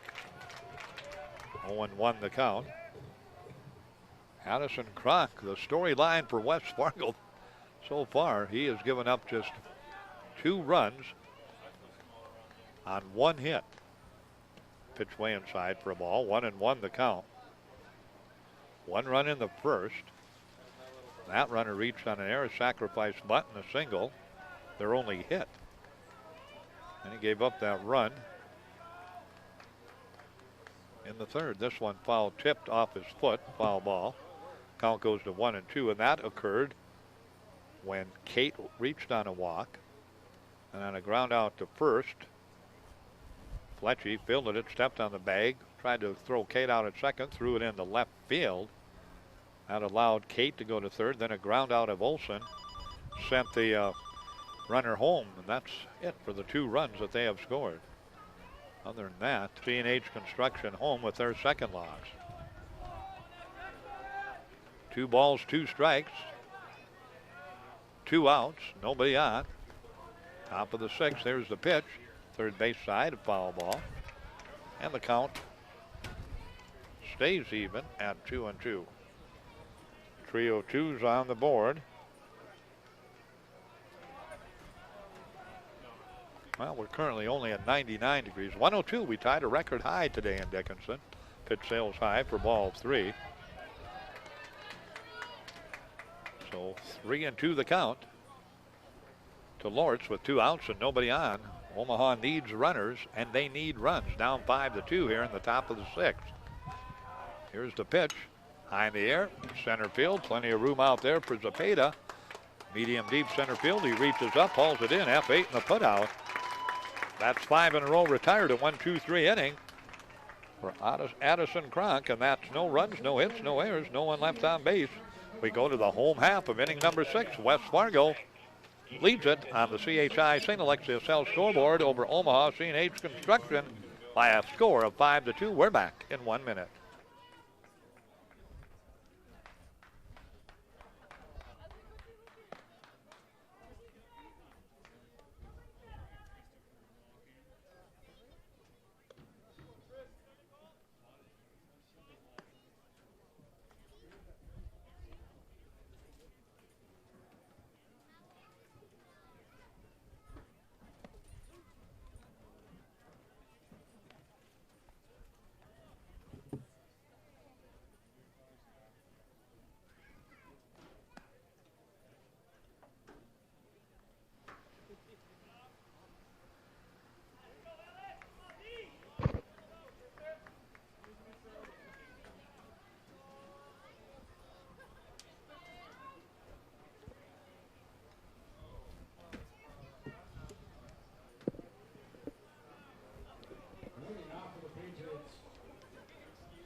Well, back with you. West Fargo comes to the plate. Faircloth, the number 9 hitter, or excuse me, Rorich, the number 9 hitter, leads it off, and just a weak bouncer down to the first baseman, Duggan, who is right beside the bag, catches it, steps on the bag, 3 unassisted. And that will bring the leadoff hitter, Faircloth, to the plate. Jake 1 for 2 in the ball game with a run scored. Wise has come in and done a very nice job in relief. McElderry, here comes the pitch, blowing away for a ball. 1-0 the count.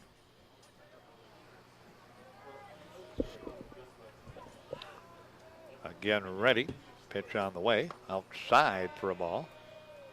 2-0 from Wise to Faircloth. Jacobson on deck. Jacobson had that big 2-run triple.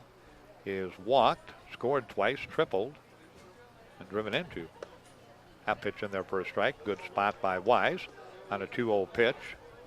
With Faircloth taking all the way, the count goes to 2-1. 5-2 lead for West Fargo.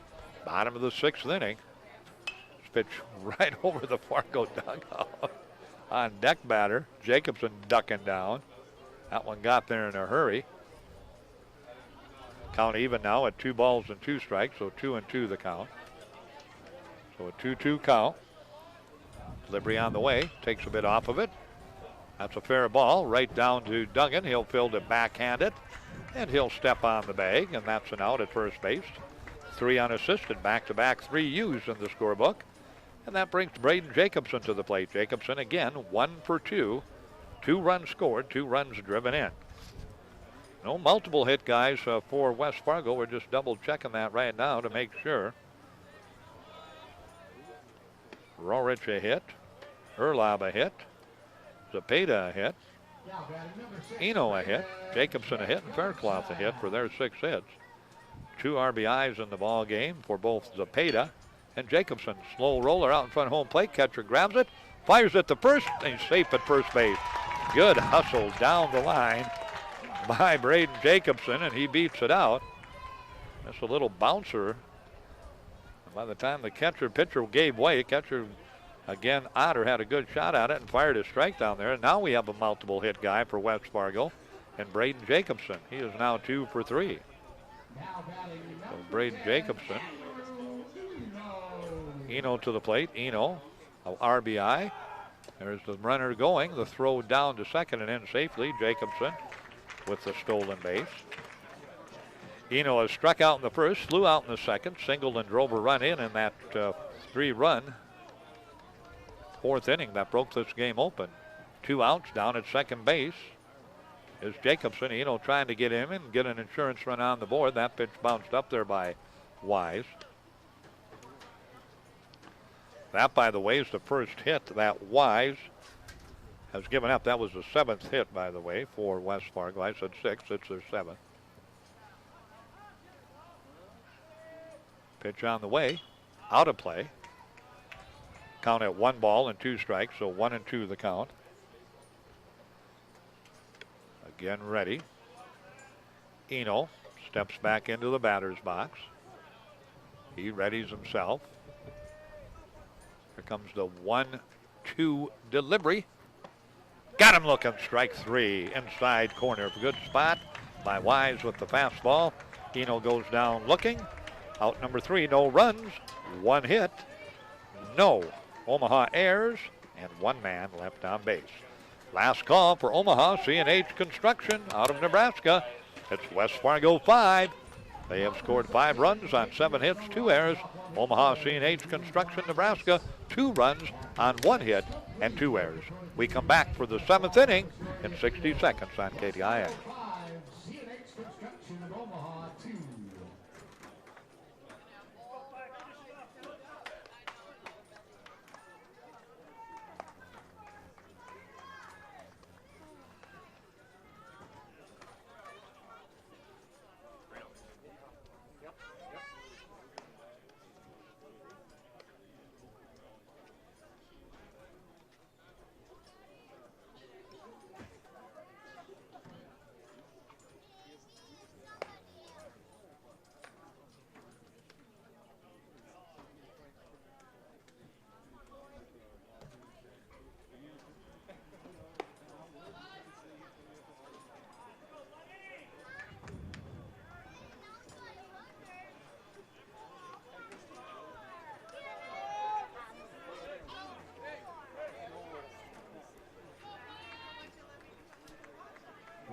For coach number 1, top of the 7th inning.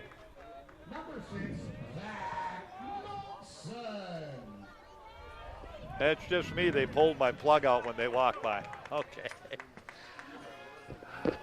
Now we're back with you at the ballpark again. We go to the top of the 7th. First pitch in there for a strike. It'll be Munson, Hall, and Duggan, 6, 7, and 8. For West Fargo, my cord. Again, they took my walkie-talkie, set it down, pulled it back, and pulled my phone plug out. That pitch inside for a ball, 1-1. But we're back with you, so 1-1 the count. Again, West Fargo, 3 outs away from the championship series tomorrow, and they were in it anyway. But they need just 1 win tomorrow. And that ball game that pitch from Kronk way behind the batter. Count goes to 2-1. 83 pitches for Addison coming into this inning. You can go to 105. He has done just a heck of a job, just giving up 1 hit. He's now retired 5 in a row. Last 2 outs of the 5th, 1, 2, 3 in the 6th. That pitch way outside, ball 3. Well, West Fargo, they have rallied back against New Brighton and against Dubuque County in the 7th inning to win both of those ball games. Let's see if Omaha's got to come back against West Fargo. 3-1 the count. Here's the pitch, and it starts out promising with the base on ball. Walk number 5 in the ball game for Kronk, and that will bring a visit to the mound by the catcher, Mertz. He's going to go out. Talk it over. Nick Hall up. Hall has walked and was grounded out, 0 for 1.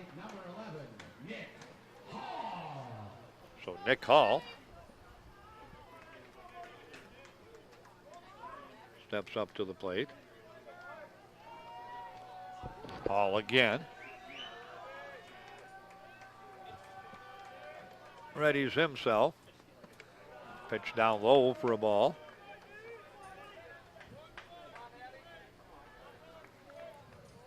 And the count 1-0 to Hall. So Kronk right now having some control problems. Here comes the delivery. Inside, ball 2. They're going to make him throw a strike, and Jordan Rahal says that might be enough. Let's wait and see. He's going to go out and visit. So let's hang on.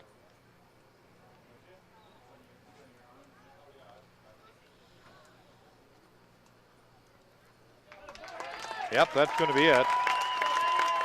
Listen to this applause.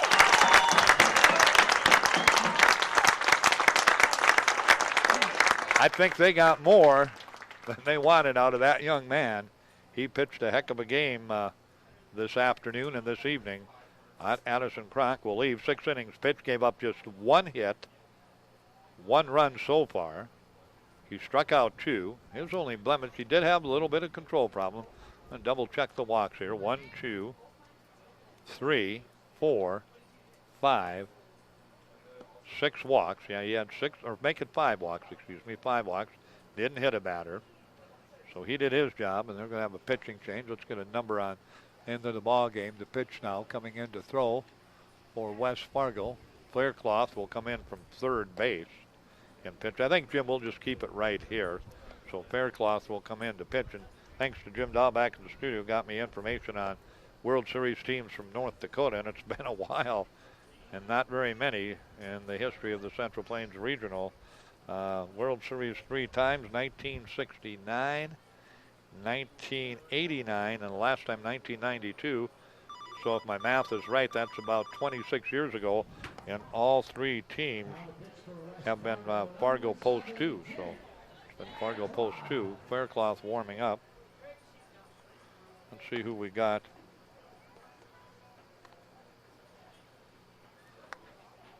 At third base now. They'll have a switch over at third base. Blaine Steiner. Okay, thanks, Blaine. Bismarck Governors coaching staff, but does a great job with that website. So thank you, Blaine, for that information. So 1969, 89, and 1992. But he had to forward it to Jim, who forwarded it to me. So I do appreciate that. And West Fargo not there yet, but Fargo Post 2, last time 1992, 26 years ago.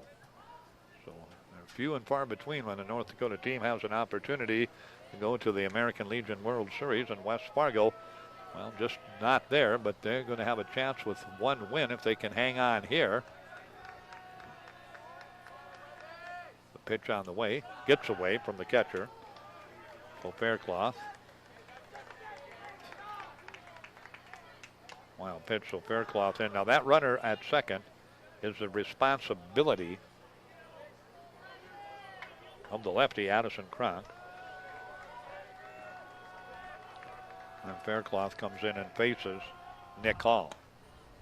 Ball 4. So base on ball. They'll give that walk. Yep, they will to Kronk. So that is his 6th walk. So now the tying run comes to the plate. Cade Duggan to the plate. So Duggan to the plate. Right down the middle comes Faircloth for a strike. 0-1 the count.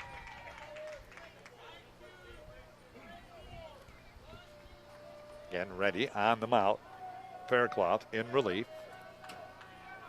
Nobody out, 2 on for Omaha. They're not going to go down quietly. Here's the pitch. Hit high in the air. Center field, Zepeda drifting over. Runner at second will tag. He will head to third. There's the throw. It's a high throw. Good throw, would have had him, but Erlob's throw up high. That allows the runner to go into third safely. So Munson over to third. Duggan out on the F8 flyout. And to the plate comes Otter, who is hitting in the spot of Opheim. Opheim ended 0 for 1, a walk and a fielder's choice.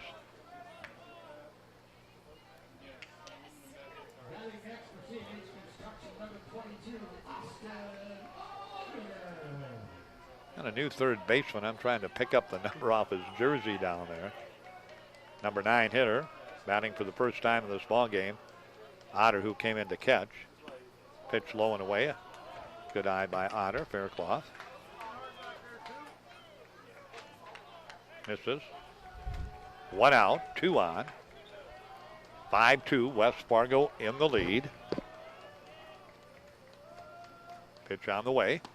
Fastball outside corner for a strike. 1 ball, 1 strike. Tyler Cate, the leadoff hitter, on deck. Cate has reached on an air and scored, walked and scored, and struck out in the ball game. And here comes the 1-1 delivery from Faircloth. Bounce down the third baseline, following the count. Goes to 2 balls and 1 strike, so 2-1 the count. 1 ball and 2 strikes.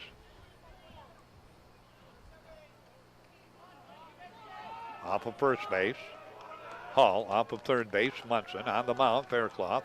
At the plate, Otter. 1-2 count on the way. Little bouncer down the first baseline. It'll roll foul. Fletchy was thinking, well, maybe it'll roll fair, but it didn't. So he let it roll just about down to the bag and then picked it up.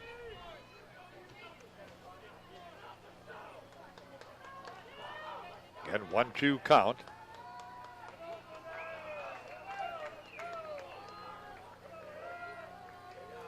Here comes the delivery from Faircloth, high and inside.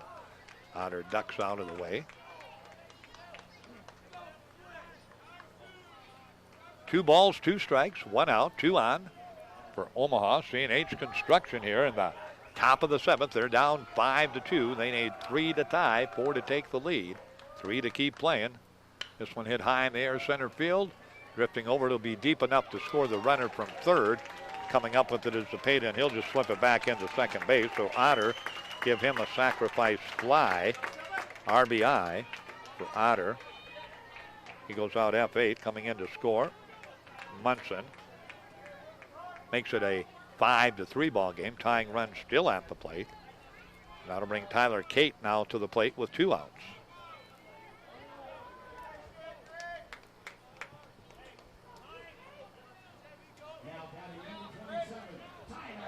Cate in the ball game. A strikeout in the 5th.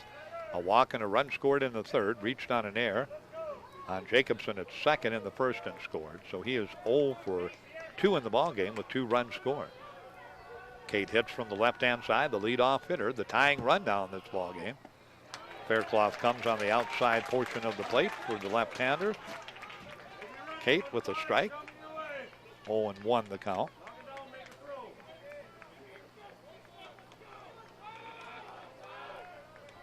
Again ready.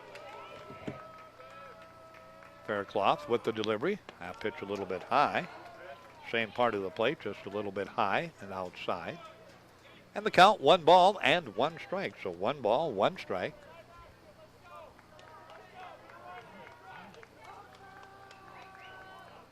comes the 1-1 delivery. Up high, ball 2. 2-1 count. So a 2-1 count. Right back into that batter's box comes Kate, trying to keep this Omaha rally going here in the top of the 7th. His C&H construction team down 2-1, or makes that 5-3, count 2-1, ball drifting out of play into the stands.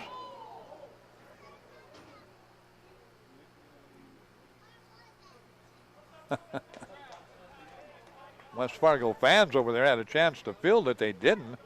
Came off the seats. I thought one of the guys could have grabbed it. He didn't. Came off the ear, I think, of one of the West Fargo fans over there. Come on, guys. You got to grab that. Hey, that's go flying into your fan section behind you. 2-2 count. Here comes the delivery. Pitch driven down the left field line. Follow, so the count stays at 2 balls and 2 strikes, so 2-2 the count. So a 2-2 count. Again, Faircloth ready on the mound, trying to close it down for West Fargo. Again, the 2-2 delivery. On the way. Down low, ball 3. 3-2 the count. So a 3-2 count. Good at bat by Tyler Kate, the leadoff hitter and second baseman for Omaha. C&H Construction, 3-2. Runner will be moving on the pitch. Here he goes. Here comes the pitch. Hit towards Jacobson at second. Fields it cleanly. Fires it over to first. And that does it. West Fargo on the 4-3 putout remains unbeaten. They will send Omaha C&H Construction down. Kate hit it hard, but he hit it right at Jacobson at second base, who fielded it. And it's a 4-3 putout. And our length of game, our log, 1 hour, 55 minutes. It is won by West Fargo. They remain unbeaten, and they will have to lose twice tomorrow not to make the trip to the World Series. Dubuque County will have to beat West Fargo twice, beginning at 12 noon tomorrow. West Fargo, the final line score, boy, they got that off in a hurry. West Fargo in the ball game had a total in the contest of 5 runs in the ball game, and they came up with a total of 7 hits. They committed a total of 2 errors. And on the Omaha scoreboard, 3 runs, just 1 hit, and they committed 2 errors. Your winning pitcher was the starter, Addison Cronk. He did a great job, went 6 innings, gave up just 1 hit and 2 runs. The losing pitcher, or 3 runs, excuse me, and the losing pitcher was the starter, Connor McElderry.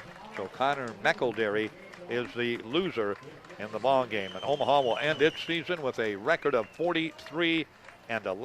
West Fargo improves to 45-10, and we move to our post-game show. But again, 5-3 the final, 1 hour and 55 minutes in length. We're back with the post-game show after this.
Oh, thank you much, JD. We wrap it up here. And again, West Fargo now remains the only unbeaten team. And again, Dubuque County, Iowa, the team with one loss remaining. So we're down to 2 teams. And Dubuque County would need to beat West Fargo twice tomorrow to claim the Central Plains Regional Championship. West Fargo needs to win just once to head to the World Series. West Fargo again wins it 5-3, 5-7-2 for West Fargo, 3-1-2 for Omaha C&H Construction out of Omaha, Nebraska. And again, they end their season with a record of 43-11. West Fargo now 45-10. Some standouts for West Fargo. Well, one of the guys standing out, Braden Jacobson, 2 for 3. He scored 2 runs, drove in 2 runs in the ball game for West Fargo. Also, Tana Zepeda in the contest, 1 for 3. He had a couple of RBIs in the contest, and of course just 1 hit. Noah Olson had the hit and 2 runs batted in for Fargo, or for Omaha C&H Construction. But the storyline in this one, the young pitcher tonight, Addison Cronk, goes 6 innings, gives up 1 hit. Cronk is charged tonight in the ball game with 3 runs, 2 earned, 1 unearned, struck out 2 and walked 6, but again gave up just 1 hit. And boy, they got a lot out of him tonight, and they needed to pick up the victory tonight in the ball game, and they did just that to remain unbeaten now at 4-0. And again, Omaha C&H Construction goes to 2-2 in the tournament, and the season 43-11, and they are eliminated from the Central Plains Regional. One more timeout, then we'll be back with our player of the game, or players of the game. We'll do that for you right after this timeout from ND Pharmacy.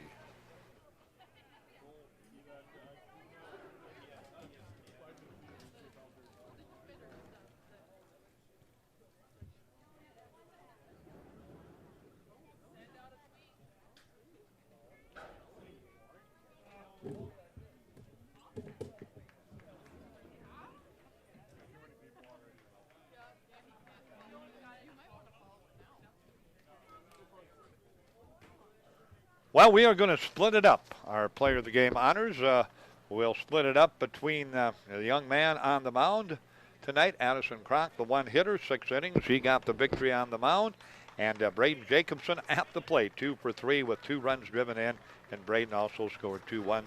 They share our ND Pharmacy player of the game honors. So today, the Burke, Omaha heads home, and also Rapid City Post 22 heads home. The game you just heard on KDIX. So West Fargo defeated Omaha C&H Construction by a score of 5-3, and Dubuque County, Iowa eliminated Rapid City Post 22 8-4. So tomorrow it's the championship series matchup. Game 1. If they need 2, it would mean that Dubuque County would have to beat West Fargo. And of course, they had a great game on Friday night when West Fargo scored 4 in the bottom of the 7th to win on a walk-off, 5-4. And of course, both teams have their pitchers kind of lined up. Goodman and, of course, Barasa, West Fargo, Barasa, Goodman for Dubuque County. So we should have a dandy of game number 1 tomorrow, if that's the way coaches go with their starting pitchers tomorrow. But it'll be Dubuque County and West Fargo. Again, as we said, West Fargo needs 1 win to go to the World Series. Dubuque County needs 2. The first game comes your way at 12 noon, if necessary. The second game at 2:30. We'll have both games if necessary. If necessary, just one. But we'll have the call for you tomorrow from Astoria Field. But again, your 2 finals today. West Fargo stays unbeaten 5-3, eliminates Omaha C&H Construction.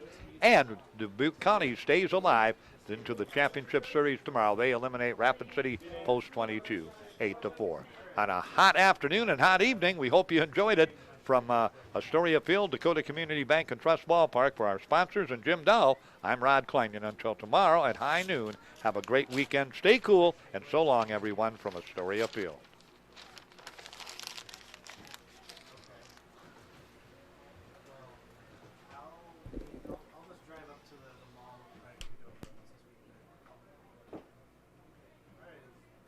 Stop and complete, right?